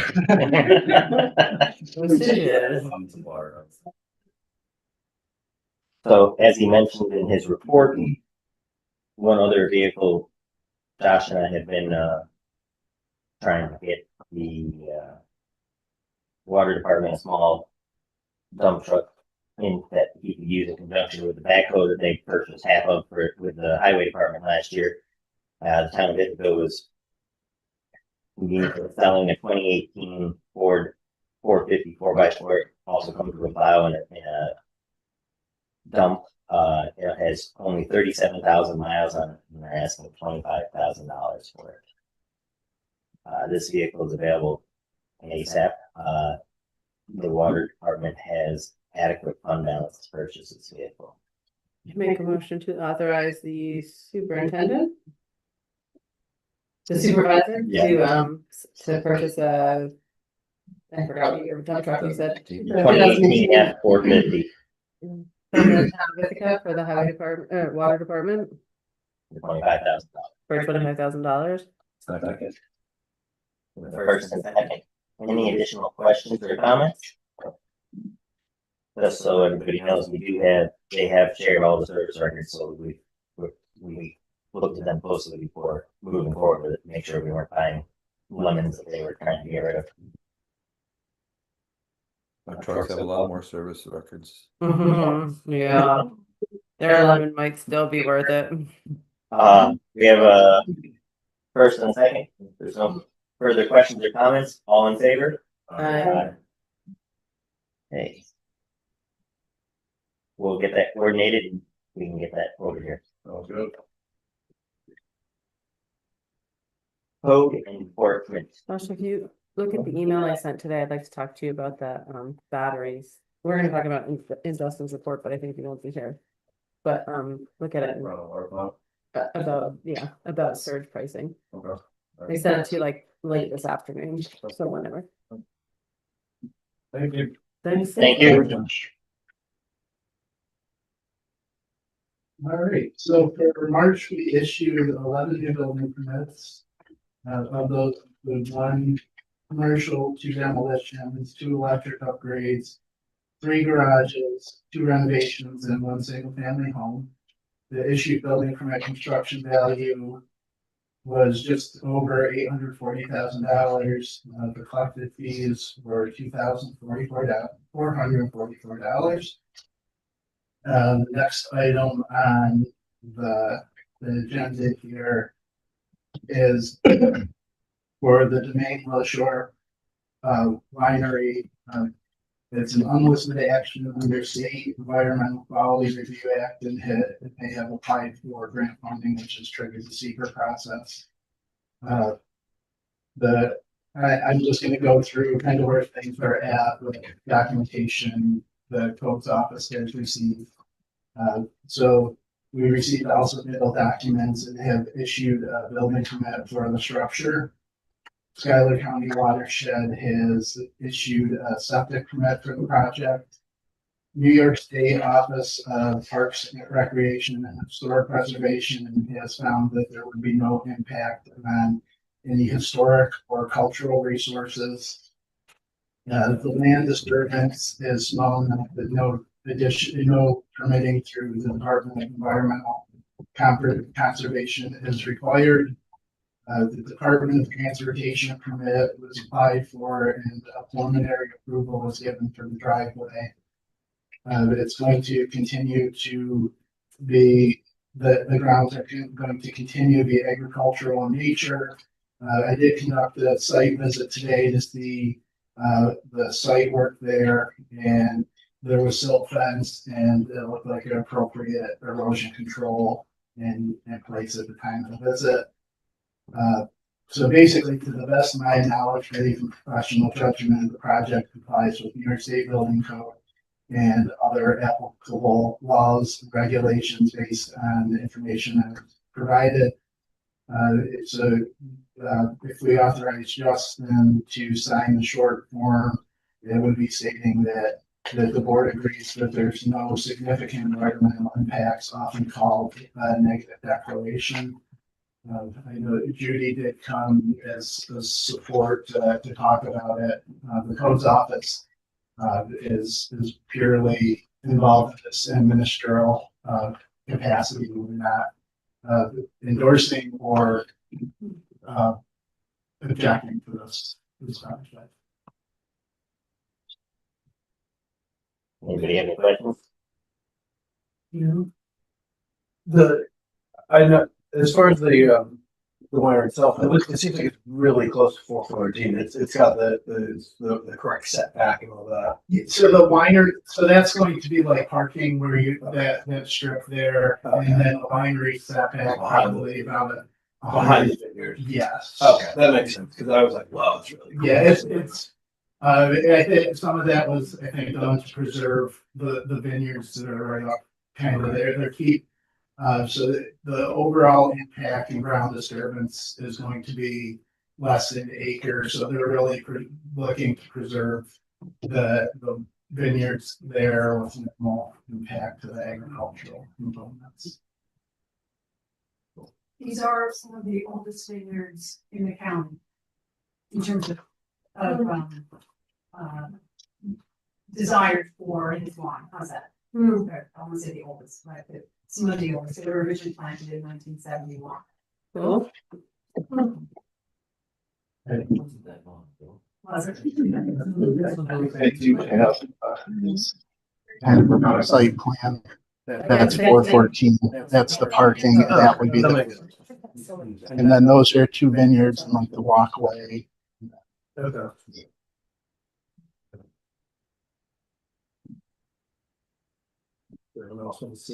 I do, yeah, I get it. Thank you. So we need a motion for Justin to sign the secret form. Yep. I will make the motion. Second. Allow the supervisor to sign the secret. Short seeker. Yeah. Short seeker. All right, we have a first and a second authorizing me to sign the short form. Any additional questions or comments? Hearing none, all in favor? Aye. Motion carried. That's all I have. That's it? Yes. Thanks, Jason. Thank you guys. Have a nice evening. Have you, real quick, you have been in touch and filled in the Hector Foundation on the secret requirements for the playground, correct? Yes, Okay. yes. I emailed them a letter stating that it was type 2 action and no further secret review was required. So it doesn't. So basically, it doesn't have to go to the board for a vote because it's small enough impact. Sounds good. Is this your copy, Jason? You can have it if you want. If anybody else wants to look at that. Have a copy. Is there anybody needs it? All right. Bye, Jason, thank you. I thank you. Have a good evening. Mid Park. Yay. Okay, let's see, revenue, seasonal right now, we're at about $49,354. Transient camping, 37,854. Doing pretty good, I would say. I still do have some seasonal campsites available. But I am still pulling in interest as well, so working with campers trying to get them situated. I did have quite a bit of heavy rain and some drainage issues. The boat launch is currently closed right now. That's due to the high level of the lake. Yeah, and the launch itself is pretty full of debris and things from the lake. Which can't really be cleaned up till the water. Yeah, you can't do anything with it, so. The dock's holding up. Yeah, so far, the one is kind of covered with a bunch of debris, so it's holding it in place quite solidly. The other one seems fine, but the water is very high. You just can't access anything really, so. Remind me what opening day is again. May 1st. Yep, May 1st is opening day. I expect to see seasonal campers roll in that day. I do have some transient reservations in place currently for that as well. So, Nice. yeah. Park road signs.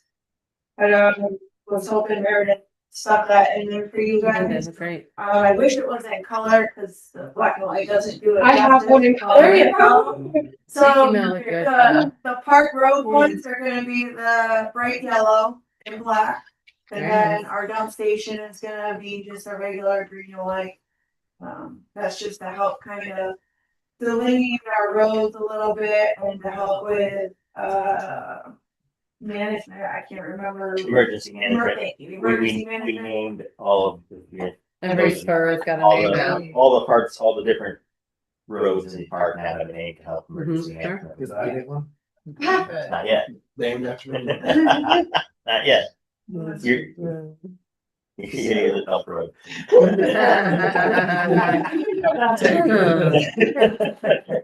You set yourself up for that. I one. did. Already.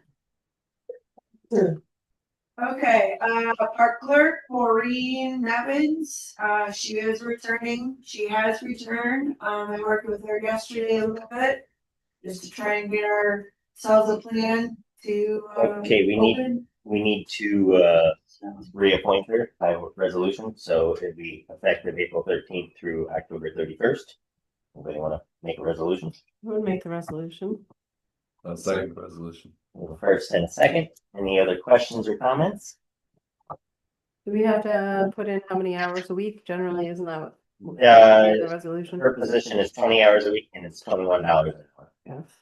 That's the resolution I'm making. So agreed to. All right, we have a first and a second. If there are no additional questions, that was a good question, Liz. All in favor? Aye. I also need to pass a resolution authorizing petty cash disbursement to Mallory. I would make a motion to authorize $200 in petty cash for the Smith Park manager. Second it? All right, we have a first and second. Any further questions? Hearing none, all in favor? Aye. Thursday, we connect, I can give you a check for that. yeah, okay. And then we also are looking to raise the boat lunch fee from $5 to $10. That requires a resolution. I make a motion to raise the Smith Park boat launch fee from $5 to $10. Second it? Let me just ask a clarifying question. Do people have to pay when they put it out and take it in, or they just pay? Whatever they use. Whenever they use. Just the launch. When they No, recover they- the boat. No, it's like if you go out to the day, put the boat in, that's it. You don't have to pay to do Right. that. Okay. What if you sail your boat, you just take it out? Well, because some will, so Technically, say you're right. you've got a cabin across the lake, they'll come and they'll launch, they'll pay their $5.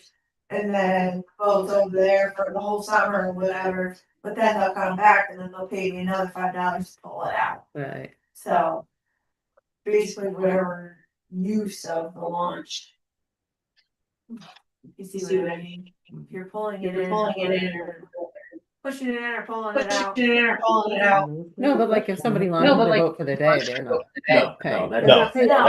The only time you might run into that is when somebody launches it 3 months. Is getting out. Right. Right, that would be. Yeah, sure.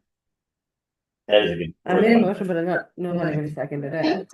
Rebecca did. Okay, yes, good. Sorry.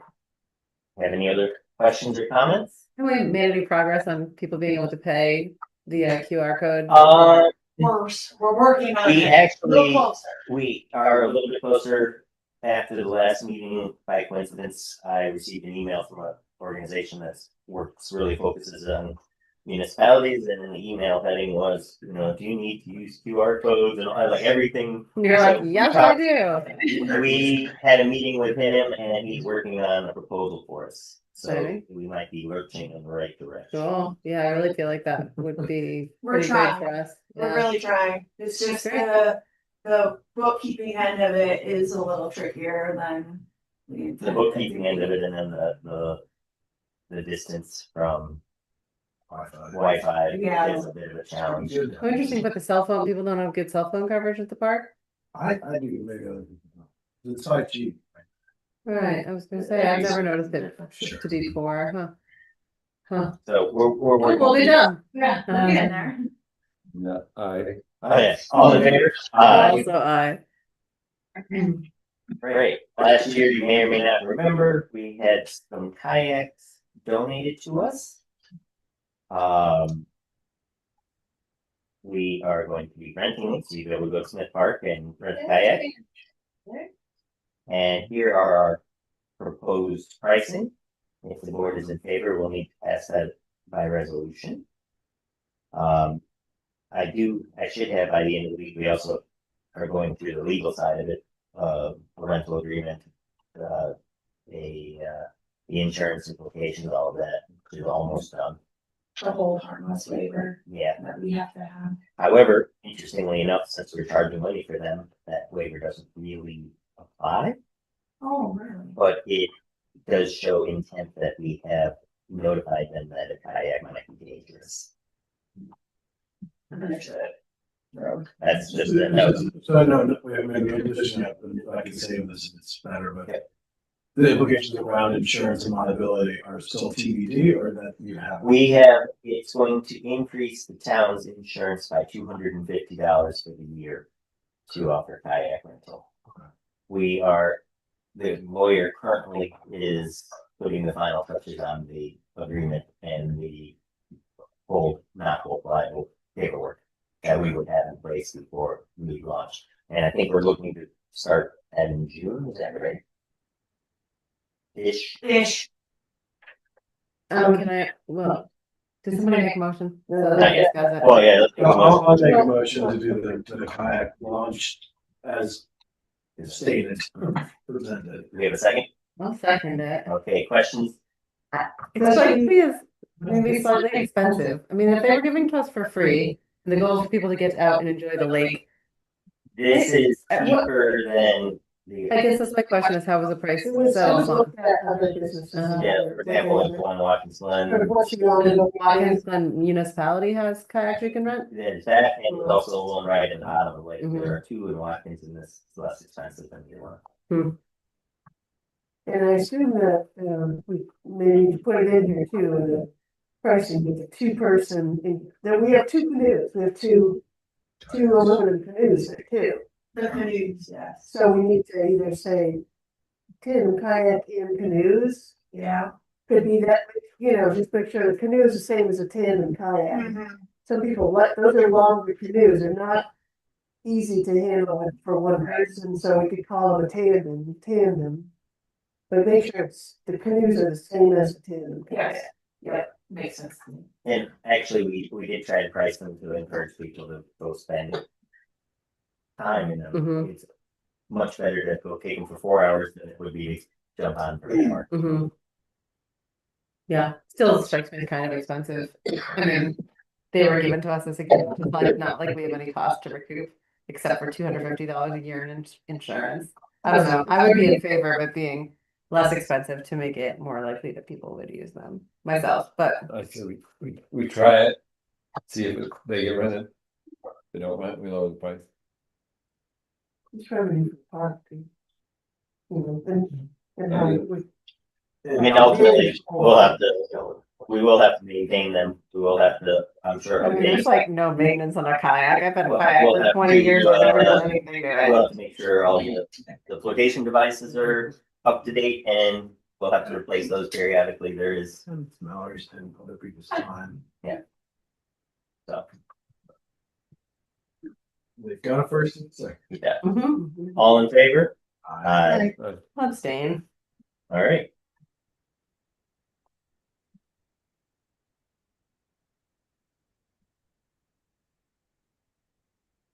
Refund. Yep. And then that's pretty much all that's left for the refunds. These all fall within the 30-day cancellation fee. So this is what they are due back to them. I'll make a motion. They can all just be as one. Yeah, For Meredith's ease. Is that okay? To refund Catherine Walker $65, Lindsay Lindeman $105, Sarah Pellegrino $50, Christina Hansen $257.25, Greg Gill $255, and Jay Murphy $185. Second it. all right, we have first and second. Any additional questions or comments about the refunds? All right, hearing none, all in favor? Aye. Okay, next item, we do need, or we are in the process of, creating a second part-time staff, office staff position down there. And for civil service to do that, we have to pass by resolution that we would like to do so. So I'm going to share that resolution.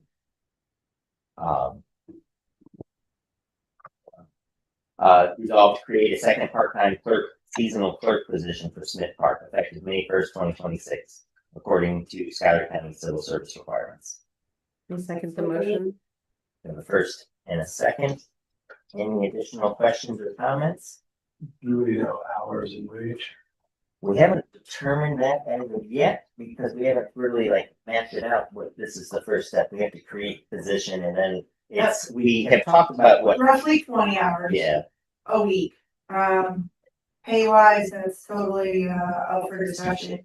But yeah, it's not anything excessive. It's really just to have a third person to solidly stay in the office to handle office things, customers, campers, firewood, that kind of thing, so that Maureen and I can go out and do other things, clean, firewood, help campers, that kind of thing.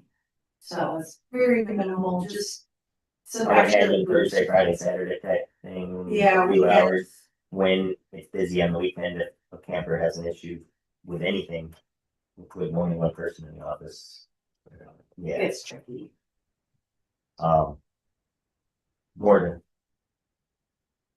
More to be covered as we develop it, but we got to get the position created before we do that. Okay, the last item.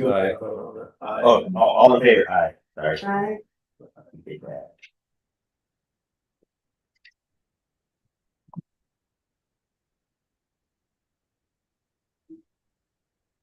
We have. We did. We covered that. That was just the regular boat launch. Is there a seasonal one? That is at the rate for 35, you want to increase 40? No? Okay. Oh, sorry.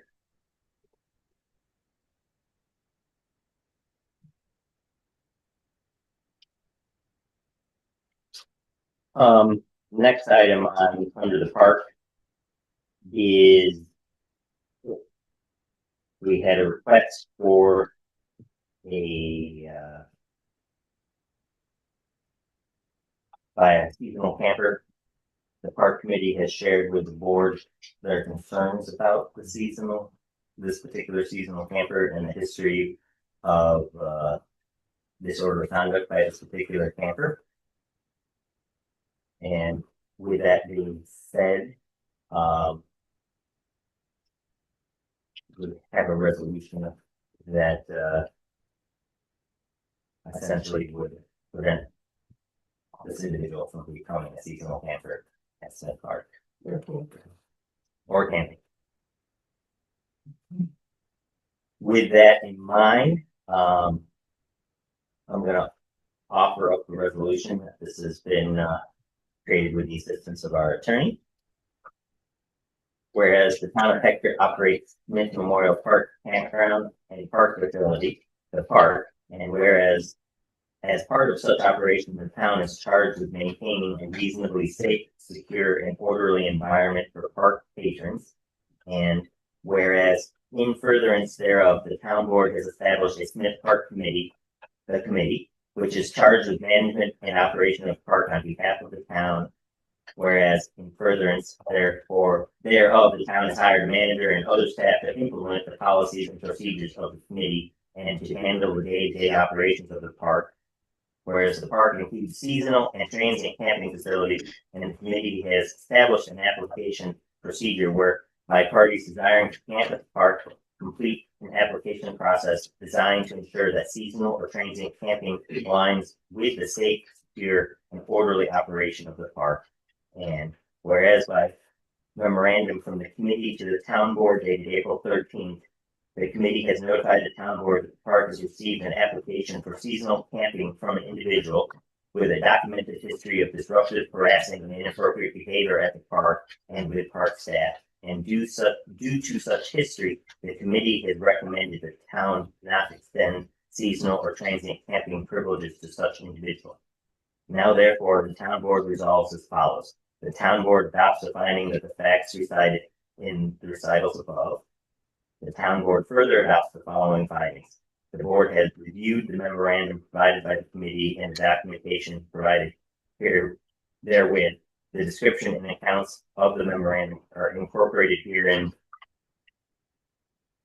reference based on the information the board finds that the applicant is, if permitted to camp at the park, likely to disrupt the orderly operation of the park, will materially and negatively impact the experience of other campers and guests at the park, and will compromise the safety and security of campers, guests, and other park staff. In light of these findings, the board determines that it is necessary and warranted to deny the seasonal and transient camping privileges to the applicant. The board directs the committee in conjunction with park management to notify the applicant of the denial for application for seasonal camping privileges. The supervisor and the committee are authorized and directed to take all further actions necessary in furtherance of or as a consequence of the foregoing resolution. I'll second. First and a second. Is there any further questions or comments? Hearing none, let's make this a roll call vote. Aye. Aye. Aye. Aye. Aye. Thank you. All right, I think that is everything under your section of the agenda, correct? Oh, yeah. All right, thank you very much. Thanks, Molly. Good luck. Getting everything ready for opening day. We're working on it. We'll be busy. A beautiful day like today sure makes it easier, doesn't it? Back park. Yes, thanks for putting us on there. We like to keep it interesting, not have any little box underneath. Yeah. See Oh, ya. we got the building permit for the pavilion, Jason. So Congrats. the next step is getting it done. Yep, again, the pollinator meeting this Sunday, 12:30. Margaret Frick's coming in. Talking at once, it's exciting. Could you please say that again? Oh yeah, kind of quick. So this Sunday, at Yeah. what time? This Sunday at 1 p.m. Yeah, Marvin Chris, okay. who just a teeny, but I'm gonna do this in less than 5 minutes. This whole thing. He is a professor at Cornell, studied plants, got a PhD in horticulture, and he's been at Cornell for 4 years. He is the contact who spearheaded the trail in my park, the one trail. Okay, right, yeah, okay. And so he's coming out to give a talk on the Identifying. Oh yeah, because we're working on this pollinator garden and we're using all native plants for the pollinator garden, and then our forest is filled with invasives that not many natives can be there. And he's done this in other forests, and it's of interest to our group. So and he's volunteering all the time and is willing to come out. So I'm gonna put that on social media and stuff and whatever. Yeah, so 1 o'clock on if anybody's listening wants to come. 1 o'clock next park is gonna be rainy, so bring your rain gear, and we have awesome grassroots pavilion to cuddle under if we have to, if it becomes an outdoor. Okay, thanks. Yeah, learning to okay, you're welcome. Water level got really high, kind of came over where we're gonna put the footers for the bridges. So it was really good, and it was so Those creeks are just blasting. oh, buddy, like if you went down there, like I took photos and I could share them, but like up on the path where we have put all the witches and stuff, it actually had a line where it came up onto it and washed it away. But with it was really good to see how high. I think that's kind of the highest it's gotten. We're gonna begin building the bridges after Memorial Day to not have to deal with the thaw and freeze of the cement, because we're putting in some seriously heavy duty cement footers, to withstand that. Are you going to change the location of the footers based on this? or- No, I don't believe so. Mr. Scott, the civil engineer who designed all of this, does not think that it will be a problem. And I don't think at this point there's going to be, there's gonna be It's gonna be great. It's a good thing, but yeah, and it does really need to happen. And that's really important to having bridges, so. Yeah, and it really needs to happen before September, because then we don't want to apply for the permit again. So we're really working hard at getting that done. Oh, yeah, exciting. We're gonna put some of these up for our tulip trot. Are they fun? It was Met Park, but it says Met Pond Tulip Trot. And so we did this so we can reuse it. It's gonna be in May every year. So we got some people with little circuits and they'll put the date, the 2, and then there's 26. And they can go here to register. There's like 10 of them. You'll see them around. We're getting excited about that. Each participant is gonna get a little bag filled with pollinator seeds. And those natural, and my kid is like designing a stamp, and it's really homey. Really, we're just down to earth. That's gonna be May 2nd. So cool trot. And we added her some feedback from individuals that Kelsey Road is a little too much of an incline. It's intense. We added a 1.16 mile route, which is much more pleasant. Just a walk from the fire department down 6 to the end and back, and then they can do a little meander around the pond, walk out to the creek, back to the fire department, 1.16 miles. And there's a bald eagle that I think has taken residence at the park. I've seen it every time I've been on it. And a great blue heron, so who knows? They might be able to see those. Okay. I think that was it for everybody. Okay, so then I would also like to talk about if the board can start thinking about music in the park. That's just like a really gray area, like the vision for that. Did you say gray area?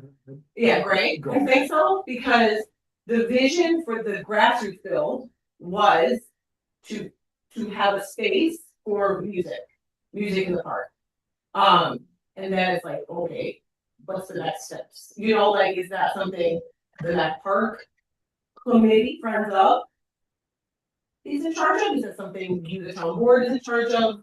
That would be Met Park all day long. Oh, good. Okay. Okay. So you see, Are you more worried about like the liability aspect? no, I just didn't know if it is town property. So what will the town want from us? Do you want to even, do we need approval from the town before we do music in the park?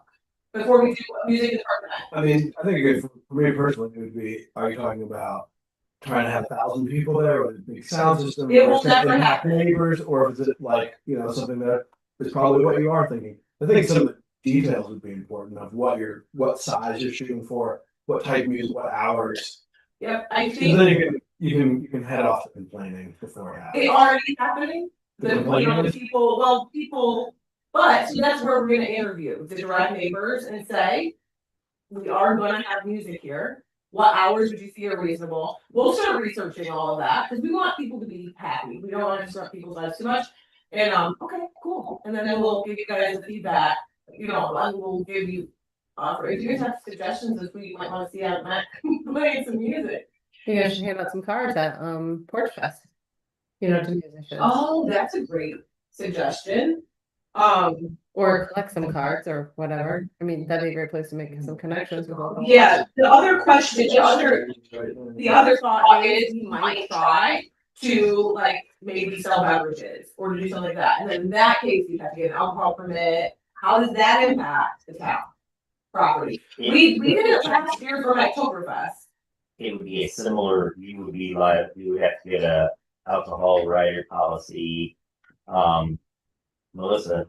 Yes, oh yeah, she's You a rock star. You have to do all of that, so, Okay. But it's not like you guys are opposed to that, it's just something, the steps we would have to go through, or? I mean, we have to, you come to us with a solid plan and we would discuss that as a board. But there would be steps, once again, that would be our, expense. Right. The Friends of would have to pay for the permit and Oh, pay yeah. for the additional Yeah. insurance policy that comes with it. Okay.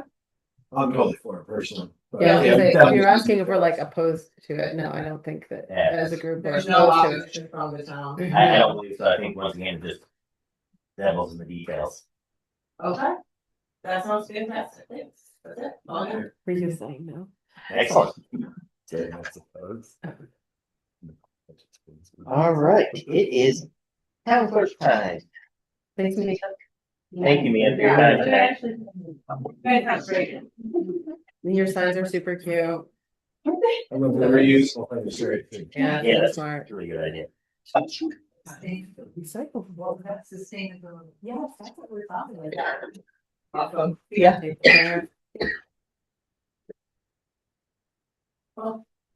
So, pay to the supervisor for general fund in March was $360.66. And pay to the supervisor for the part-time fund was $2,454, which is a total of $2,814.66. There was $28.34 that was paid to New York State for decals, fishing licenses.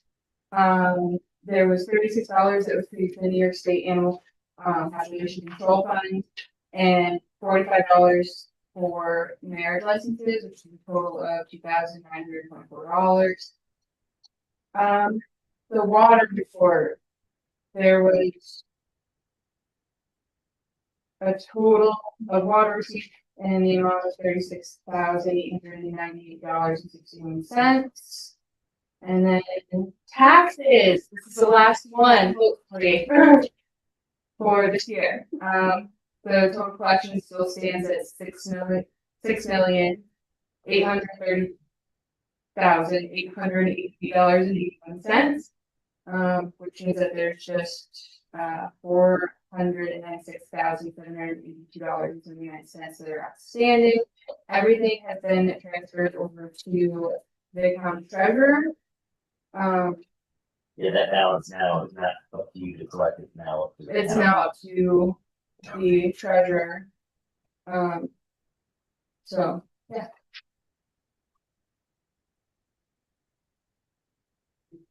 There were the 2 junkyard licenses. Okay. That's that part. We got some feedback on junkyard licenses. I'll make a motion to There's issue the 2. Do they have to be- license. Sorry to interrupt, do they have to be done, both of them? I have them as 2 separate resolutions in case there was any. So let's do, We gotta make the same. yeah. So you wanna, I'll make a, There's 2 different ones. may I wait for this to come back? yeah, let's wait for Liz to come back since we.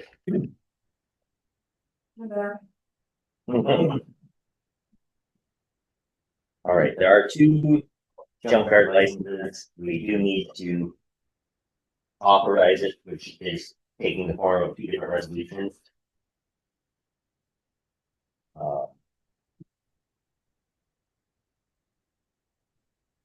Yeah, then.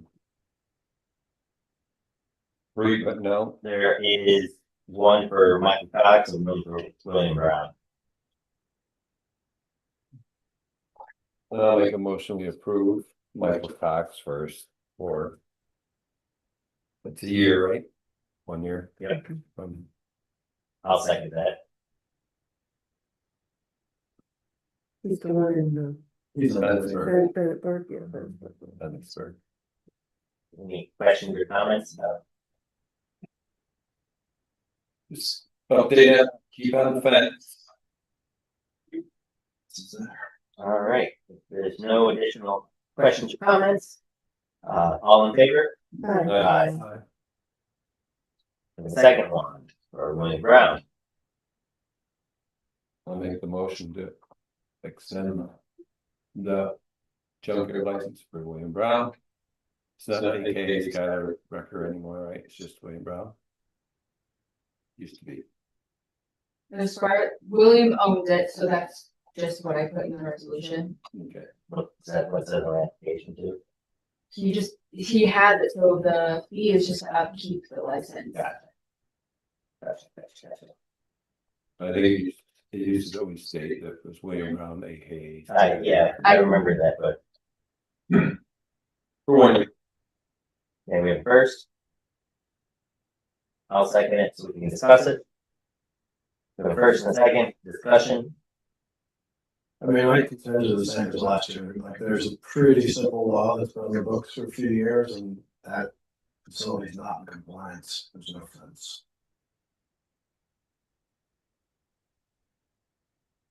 Any other questions or comments? So is there like a, I mean, if they already have the license, they're like a. If Jason wasn't here, we could probably ask him, but I mean, we as a board could write a letter, get a copy of that section of the law that says, you know, it's our finding that you're not maintaining this aspect of the law. If you would like to continue to maintain this license, this needs to take place Mhm. on the board. Mhm. And you can have, I mean, Jason could weigh in on that, Yeah, because Jason, he's in charge of enforcing that, or. well, I mean, if that's the law, if that's code, Uh-huh. then you'd be in charge of Uh-huh. enforcing that. Probably a good way to start on documentation of our, That's you know, concerns. It's been like this forever, so we've never done anything about it. There used to be. Yeah, yeah, I was gonna say that. Oh, it is, okay, I stand corrected. What happened to it? I think it kind of got old and fell down, looked really bad, and he really doesn't do a lot of business anymore there, so. Yeah. I think he just took it down. Yeah, well, if he wants a license, I think we should encourage him to get into compliance as much as possible.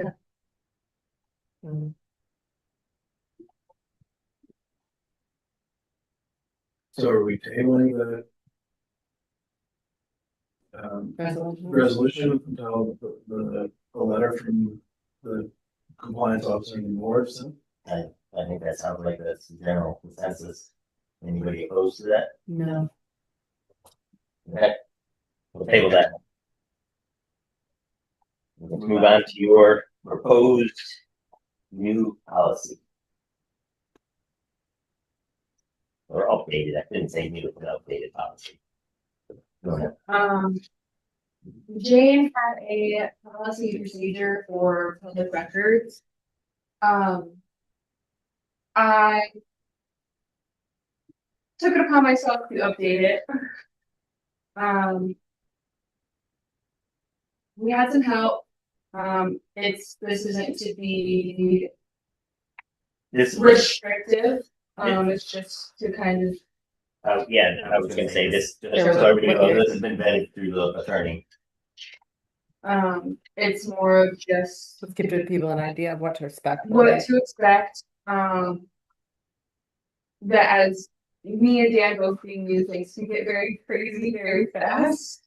Phone calls, people walking in, still learning the process of doing the public. And it's more of just trying to help everyone just kind of go with the flow of things a little bit better. So it's not supposed to be anything that's negative. It's just supposed to be helpful.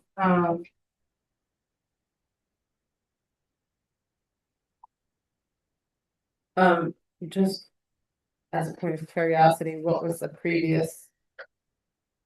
Is this the first time we've had a written policy and procedure for public records? Or is this an update to a? Physically saw the records policy that Jane had, but I think Jane's was very basic that like the marriage certificates, death certificates, burial stuff, that was only specifically for the eyes of records management or like office employees, I guess. And then minutes, other things like that, were public records. You can come in, you could ask for them, budget stuff. And she would give them to you, but she kind of was like, you have to stay in my site. These are public records. If something happens to these, accident or purpose, it falls down me. So people just stand in the hallway and look at them? Because they used to, I mean, I don't necessarily know what Jane would have them do, but it's just so she can have her eye on them. I don't know where Jane would have them sit. I asked her for something one time. She had it out for me, and it was in the little desk in front of the window. I sat at that little table. In, you know, on their side of the county. Oh, in the There was a office. spot for them inside of with tax season, if anyone comes in and looks at records, I've been having them sit at where Jane used to say.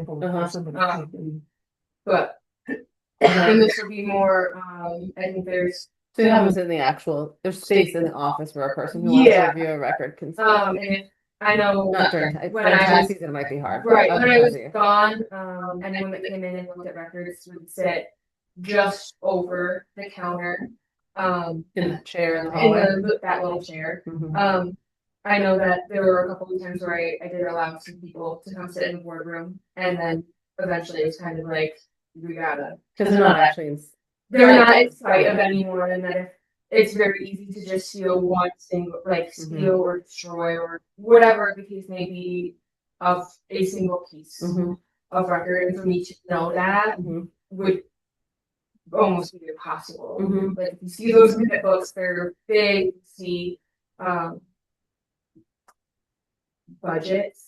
I mean, if I hand you 5 fancy budgets, I mean, I can count them fast when you hand them back to me, or but like going through each piece of paper, making sure that there's not one singular piece of paper missing. Yeah.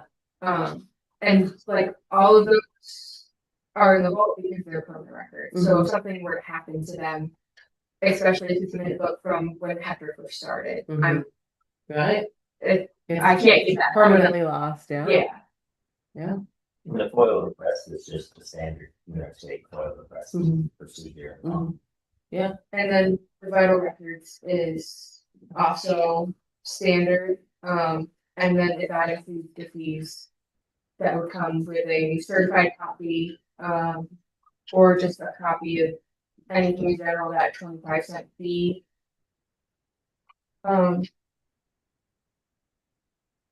So, but it's gone through the attorney. I just want to make before that everyone is in agreement with how it's written. And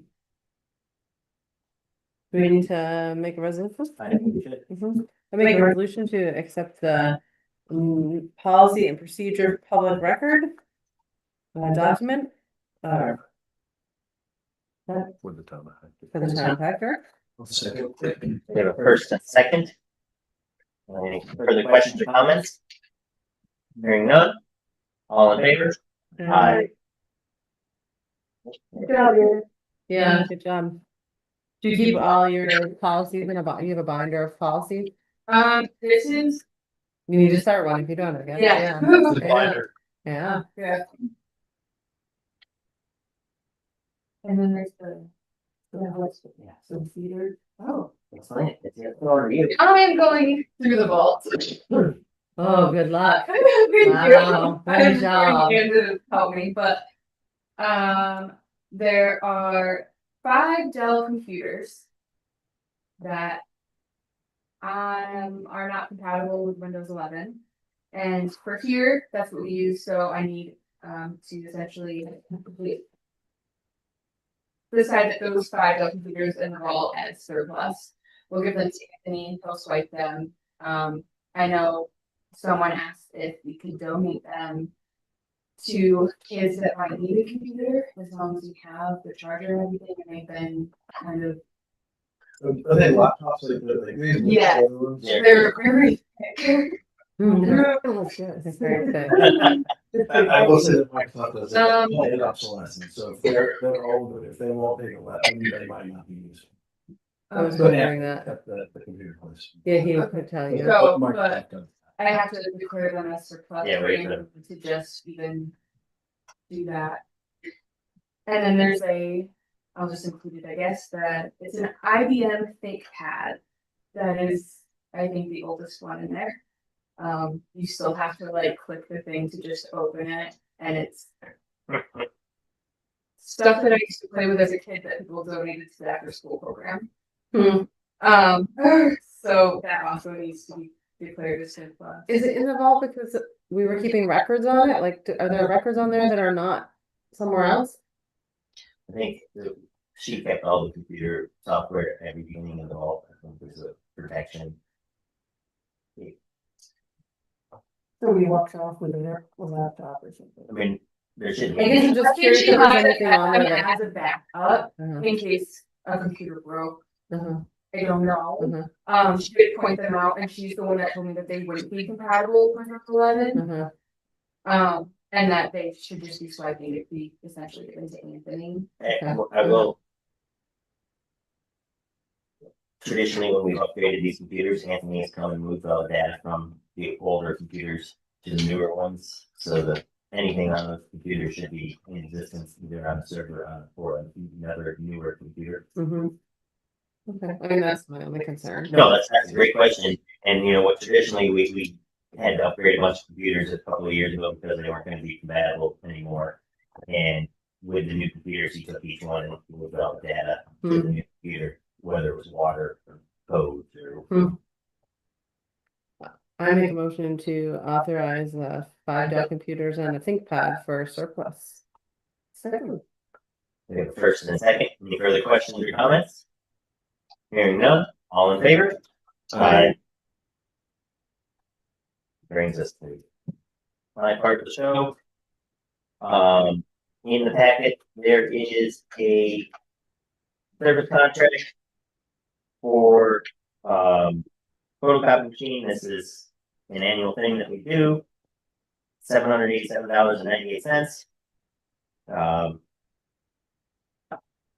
They come, they service, they replace toner, they do all the things that they do to keep this piece of equipment in operation. If it breaks, they replace it. It's the same contract we've been doing for quite a while. Covers 25,000 copies. By the way, not that I've ever heard of. Is there any reason we don't have color option these days, or just is it a higher much It higher could be a higher cost? cost. I would assume it'd be some higher cost, but I think it's a higher cost. okay. The majority of the department computers offer color option. If we were to want to print Signs for the park. yeah, they have a printer down there where they can print in color. I have, that's a color printer, the one in my office. There are color printers. Yeah, but okay. typically, the public face. this is the public facing one. This is also the one that we do like the board agendas on it. Yeah. The big ticket items where we spend the most are all black and white. Yeah. I make a motion to authorize the supervisor to sign a service agreement with ECMS Imaging Solutions from Binghamton for the amount of $787.98. Second. We have a first and a second. Authorize me to sign this contract. Any further questions or comments? Hearing none, all in favor? Aye. Aye. All right. Kirk Smith was unable to attend this evening, but he did ask that we pass a resolution in support of the county's initiative to renumber the Lake Road spurs, driveways, and assign new house numbers. This is something that he's talked about a couple times, and we're going to have a few more conversations about. So we just essentially need to pass a resolution, which I will offer up. Resolve Town of Hector to express support of the county's initiative to rename all of the Lake Road spurs, driveways, and assign new house numbers. I'll second. First and a second. Any additional questions or comments? Hearing none. All in favor? Aye.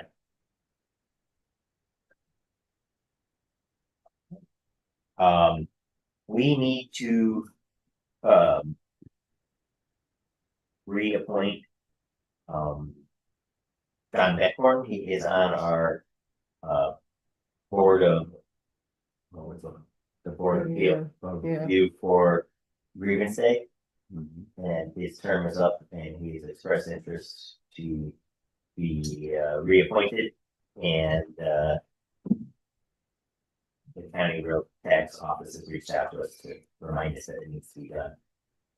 Make a motion to appoint John Beckhorn. Is it a 3-year term? Or a 5-year term to the what's it called? The board of review. And that term does it run January 1st, 2026 through December 31st, 2031. That's what I'm gonna say. That's 5 years. That's why they were saying we need to get this done. I'll second that. We have a first and a second. Any other questions or comments on this? Also, we should thank him for his work. What does he do? Agreements. It's the grievance. Yeah, but he's, day. okay, he's at grievance. What, He is, They're the grievers. They're the ones you grieve to. Yeah, There's a the panel of Board of three. Appeal. but you there's don't, 3 of them. There's 3 of them. And if you've talked to the assessor and you are unhappy with the assessment situation, then that's the board that you appeal it to. so John's time is, he wants to renew his time, but there's 2 other people that are It's already on it. a 3. It's like staggered. Yeah, it's a staggered system, so they. Oh, okay. Learn something new there. Nope, that's okay. These are good questions. I think this is the first one we've reappointed since we were on. Yeah, I don't remember this at all. And they're all they volunteer. Mhm. They come for what, 2 pretty long days. Two pretty long days there, actually, we do compensate. Oh, do you? Yes, but they volunteer to get on the board. I didn't remember that they get compensated. I mean, as good as we do. Even better. Okay, next item, there is, didn't we vote on that? We didn't vote on that? Oh, sorry, all in favor? Aye. Anybody opposed? All right, I apologize. There is, annual New York State Finance and Personnel School. It's being held April 27th to 28th in Canandaigua, and I'd like to ask to have, Janine, authorize Janine to attend. It's $250.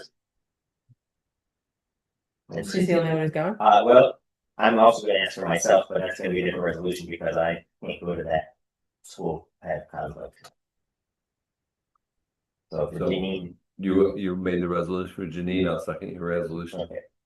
It's actually a really good looking agenda, a lot of pertinent, relevant items on it, so. That's why. I think- Good looking agenda. All right, you have a first and a second? All in favor? Aye. Now, there is a second one, May 6th and 7th in Albany. Will require 2 nights of hotel stay for myself. I'd like to go as well. Make a motion to authorize sending the supervisor to finance and personnel school in Albany, including hotel accommodations.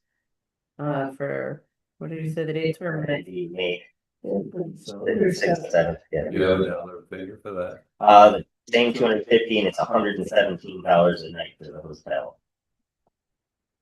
I'll second it. you don't know anybody in Albany, Justin? No. Yeah. We have a first and a second, Aye. all in favor? Aye. Okay. Do you have anything specific on the comprehensive plan? Well, George is with us. I'll give him a second to get himself on. But I will ask while we're waiting for that, I'm curious about the training, the STC training at Corning Community College on June 11th. I think I might be interested in going, but I didn't see it on the agenda, so I don't know if we're gonna talk about it. I was gonna do it next month, but if we want to attend, it's the same one we do each year. Mhm. I'll actually be a featured speaker. Ooh, what are you speaking about, I'll Jessica? wait and see you if you'll attend. But I didn't know if the registration deadline was compatible with our next meeting. Let's go ahead and get authorization for that tonight. That's a good Mhm. idea. Say anybody on the board that's interested in attending. Mhm. I think I would like to.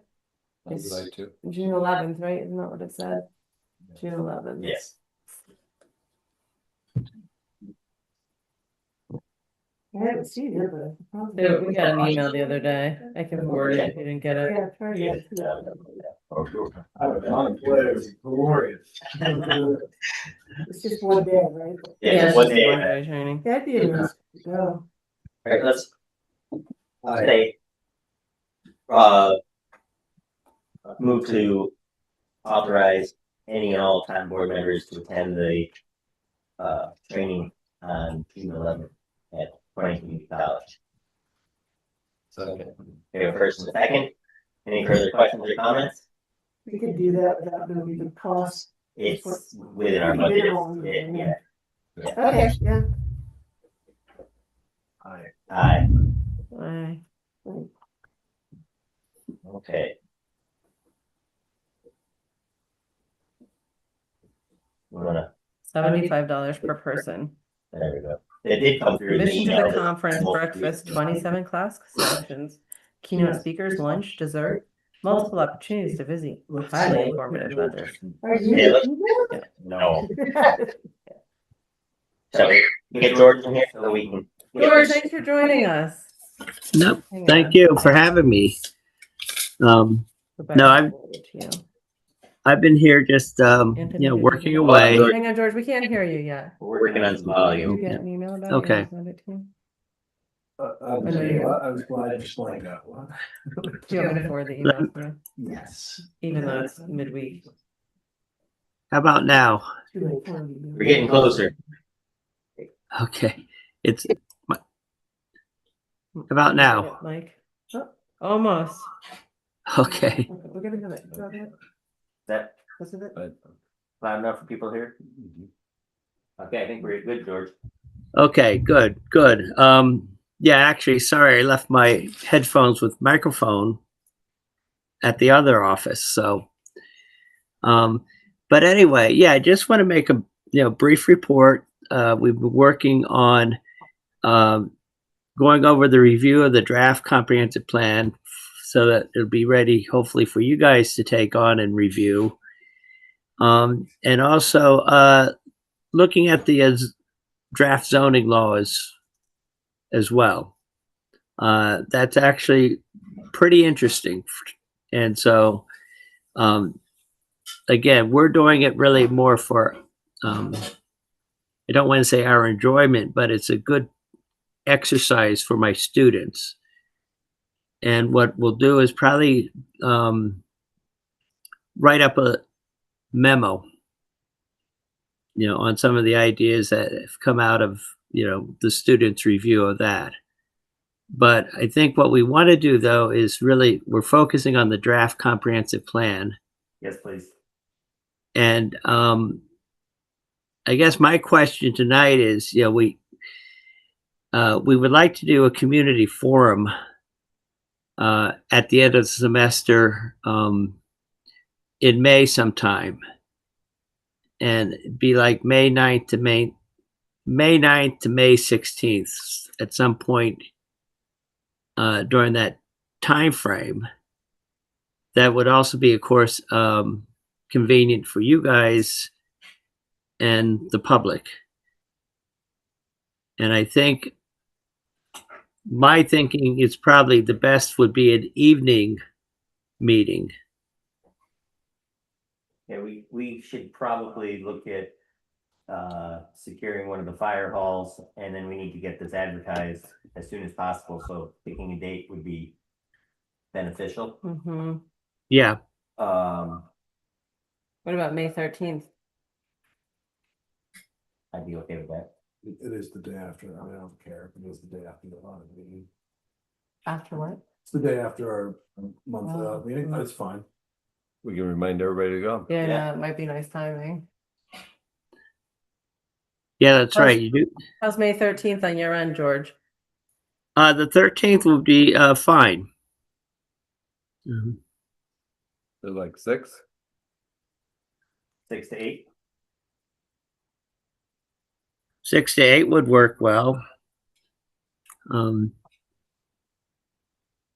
George, what kind of presentation would you plan to make? Would you need like a screen or a projector?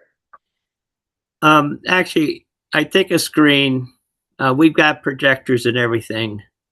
We can bring them along. But if a room with a screen would be good. Okay. I don't know, but I know Hector does. I'll reach out to the LH.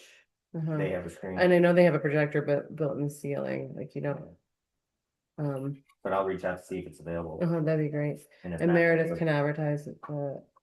You can advertise it. Okay. What I can do is put together a press release and send it on to you guys for your review. That'd be great. Yeah. Just a quick question, would that require us to Zoom? Would that, if you have the meeting at the fire hall, anybody in person is fine, but should we also be zooming that? Yeah, I can set it up For so we public. can zoom it and stream it live on YouTube and Facebook, Mark. That's a good idea. And it'll give us the ability to go back and look at it again too, through YouTube and if there's Mhm. anybody that's interested or has questions. Okay. Yeah, that's great. Yeah, that would be very good. So yeah, I could get going on a press release and get that to you guys in the next few days. I guess what you need a minimum 10 days. Yep. Okay.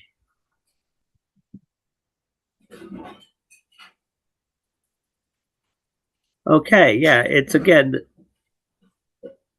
we've actually been working. I have one team working in Hector, okay, and one team working in Veteran in Chemung County, and it's been a really interesting class. Veteran, we're doing a new draft comprehensive plan for them, but it's been, again, for the students especially, very interesting working in 2 rural upstate townships. And, not a big suburban plan, et cetera, but one that's tailored to your needs and also your capacity as municipalities. So I'm looking. Out of interest, not to cut you off, but how quick before we, the board, will have a draft copy to be able to review for ourselves and maybe get out in the public before the meeting on May 13th? Okay. I think we can actually get you guys a draft, like, the last day of class is May 6th. Okay. But what I can push them to do is have a draft, particularly for the plan, because we're not making a whole lot of changes to the plan that the previous class did. Okay. So let me try to, get you guys something before May 1st. Okay. Or on or about May 1st, and that'll give you time. Yeah, that's a good idea. And I did forward the document from last year to everyone after last meeting. And if you can't find it, I can send it again. Okay. I mean, I had some concern about the focus on making it a walkable community. There's some other things in that, but that's what the public feedback is. Yeah. Okay. Thanks, George. So we can be in touch too about that. We'll let you know the location when we know if we're gonna have a press release to make sure we integrate it into the press release correctly. Yep. We'll do that. Good. Well, I'm looking forward to it. So if the students are done on the 6th, who will be presenting this? Who will be the presenters? Would it be you or be? No, they're actually not done until the 20th. Okay. Yeah. And is it part of their training to do a presentation of their work? Yeah, that's always part of the class. Okay. Draft some sort of document for the client municipality and make one or more public presentations. Yeah. Right. So have at them. They paid good money to make these presentations. We're so lucky. Yeah. Great. Well, thanks very much, George. Sorry to make you wait so long. We had a big agenda tonight and we're just picking our way through it. No, I understand, and I've just been here working away too. So you guys have a good evening. Thanks. Thank you. You too. Yep. Bye-bye. No, there's one more thing. It's only.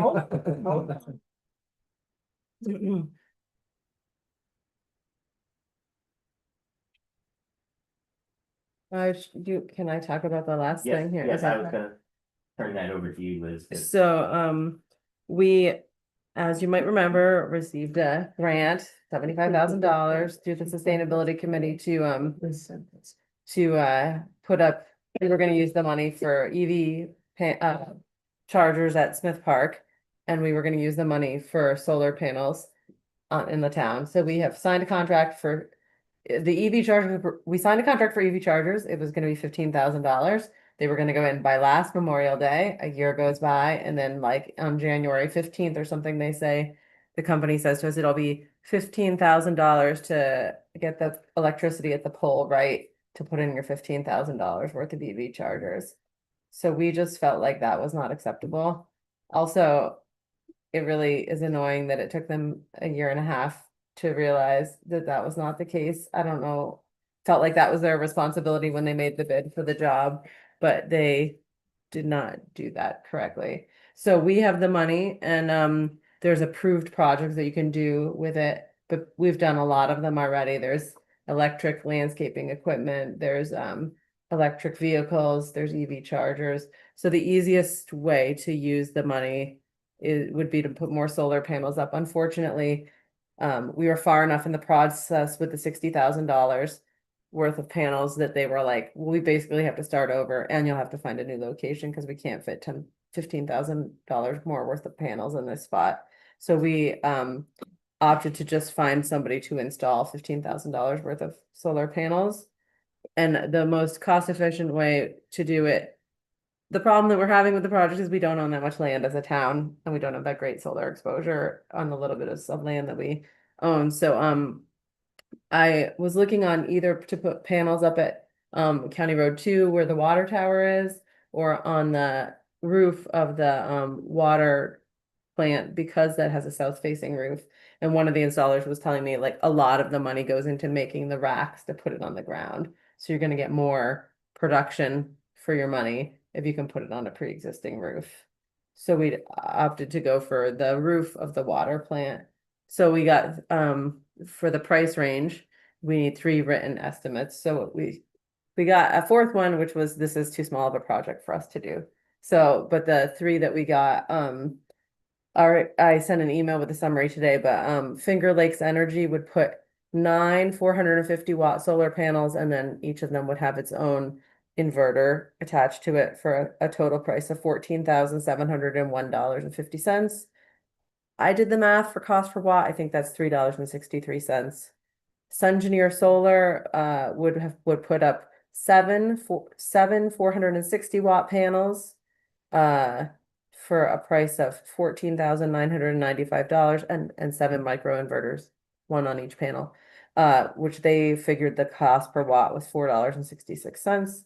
And Halco would put up 10 440-watt panels and 10 inverters, 1 on each, for $15,051.50 for cost per watt. This one I also calculated at $3.42 per watt. So hopefully those 2, I did the watt price correctly based on how the other one was done, to just give us a comparison. But they would all be mounted on the roof of the water plant, you know, So which is should we be south looking facing. at the actual price of the cost to get it installed, or the watt price? Because you But I think the problem here is that I said, how much electricity can we generate for $15,000? Because that's what we have. okay. You know, so like all of them should cost $15,000. So I guess the way that we would compare in this situation is in costs. Well, I'm not quite sure. I will say, the one thing I will say is that I was really impressed with the Finger Lakes Energy, because in looking at our bill, she said, you're paying a lot of surge pricing. So I forwarded the email to everyone. I just got her bid today.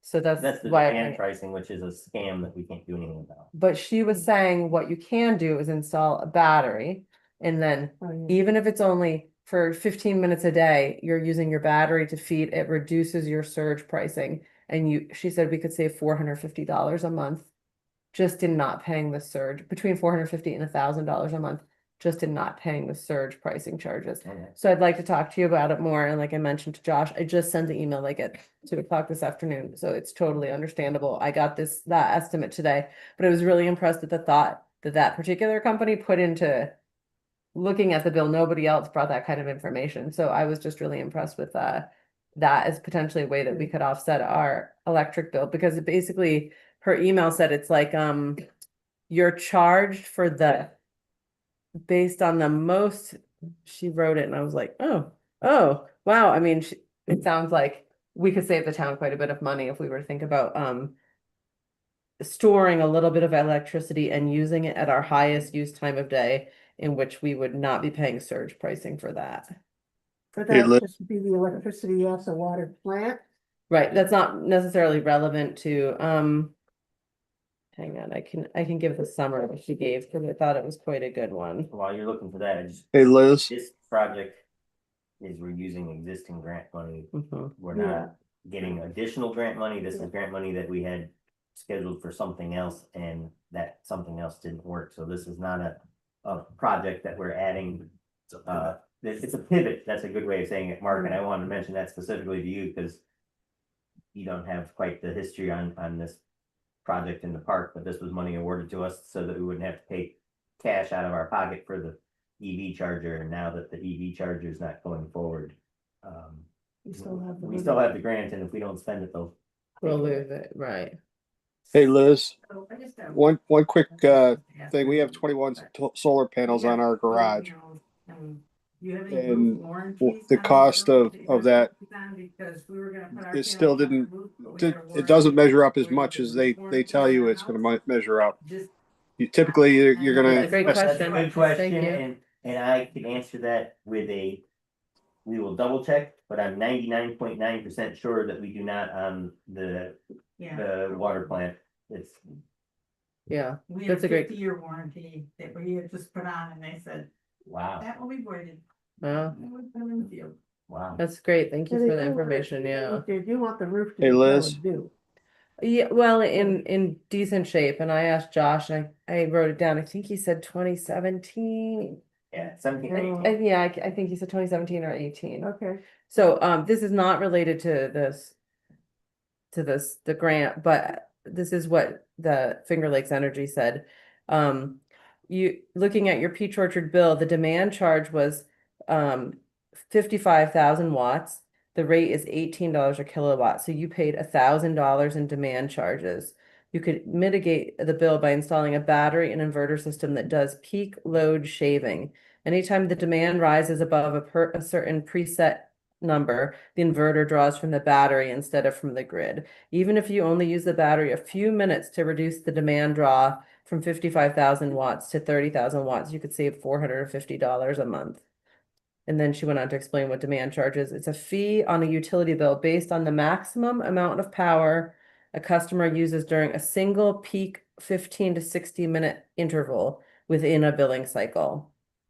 Unlike energy usage, which is measured over time, demand charges reflect the peak rate of usage, encouraging customers to spread their electricity consumption throughout the day. Utilities use these charges to recover the cost of building and maintaining infrastructure required to meet their peak demand. And it's based on the highest average demand over a 15 to 30-minute time frame during the billing cycle. So commonly applied to commercial and industrial users. So I forwarded the email to everyone, but again, it was like at 2 o'clock today when I received it. But it's something I'd like to talk about in the future because I feel like we spend a lot of money on electricity at the water plant. And nobody else pointed that out to me in sharing our electricity bill, that we're paying that much in demand charges. So I just thought that I would be in favor of giving the bid to that company because I really felt like they went above and beyond to help educate us on how we could in the future also save money. Save additional. Mhm. 15,000. And they're the lowest, 7. they're the lowest bid. I mean, I don't know how you measure again, because each person gave us a different number of panels and watts. So I did the math as best I could to help us compare. But I don't know what that, I mean, that is the lowest dollar amount, but it's not necessarily the lowest watt. If I did the math right, again, I did the math. If they're giving you a They're all good within strategy, they're that's all- a strategy to save a lot of money. I just felt that I was really impressed with. I just felt like that was like going above and beyond. So I'm gonna make a motion that we sign a agreement with Finger Lakes Energy to install 9 Philadelphia Solar 450 watt panels and 9 IQN9 P327A US inverters for a price of $14,701.50. to utilize the grant that we received, that we're pivoting from our EV chargers. Hey, Liz, I've got a couple of pieces of input Mark, you before trying you. to talk? Because if you are, we're. What was that? I'm sorry. Can you hear me? Yes, now we can. Okay, we put 21 solar panels up on our garage, and the consumption, our rate of consumption, what they gave us for the number of panels that we needed to offset our particular usage, doesn't measure up as quite as well as what they sell it as. Now, it doesn't matter. I'm not saying there's one. Renovus did ours, and I'm not saying one's better than the other, but it's something that I think the expectations are that you're going to get to a certain level. We may not reach that level, I guess, depending on. Well, again, in the this weather. case, we're just spending 15,000. I mean, we're Okay. not, it's 1% of our usage. It's hardly a drop in the bucket. It's more just that we You have just- this okay. $15,000 that we had that makes hoped to me feel spend in better. another way. And now we're finding without spending $15,000, we can't spend it the way we were planning to. But So we this is also had just to be like, how careful. does the town not lose out on $15,000 that we've been awarded in free money? I agree with you. It makes sense. The only other thing that I'm talking about is the battery has to be stored in a specific controlled atmosphere, because batteries themselves, we looked at putting batteries in to do exactly what you described, and they stated the batteries are extremely expensive and they have to be stored inside. So I don't know where we're going to put this So in battery. this case, this would be grid connected, not battery, but I would like to investigate some battery storage to save us that money each month on our bill. But in this particular case, we're just looking at putting 9 solar panels on the roof Okay. of the water plant, which would grid feed. And then again, it would be a very minor savings it would be us reduction in our energy bill, but very minor compared to how much electricity we're using. It's really just that we don't own that much land in the Yep. town. And this Makes is sense. one spot where we could most efficiently use $15,000 for free for panels. And that was all I had. What's the age of the roof on it? Did you already cover that? I think it was 2018 or 17. Yeah. Okay, because that was the other thing, that the panels, the roof may not last as long as the panels do. And then you have to tear them off and put them back on again. Like 5 years. Yeah. That makes Something sense. else to consider. Okay, Josh says it's in decent shape when thanks I for the asked him about it. clarification. Appreciate it. No, thank you, Mark. Those are good questions. So we have first and a second. Is there more discussion? Any other questions or comments? Hearing none. all in- For doing the work to get through this. Yeah. Hard work to use free money sometimes. I feel like worked hard to do it. Yes. So All in favor? Aye. Anybody opposed? I'm gonna abstain. And one abstention. All right. So, Justin, I sent you the contract from her. Let me know if I can do anything to Yep. facilitate. Let's connect Thursday because Okay. I need to talk to you about the ongoing project at the Pebble Road. Have they started construction? No, but we paid a bunch of money to deposit and everything, and I'm wondering at what point can we submit for canceled checks to start? Oh, getting yeah, we back? probably could. Yeah, we'll talk about that. I make a motion to adjourn. All right.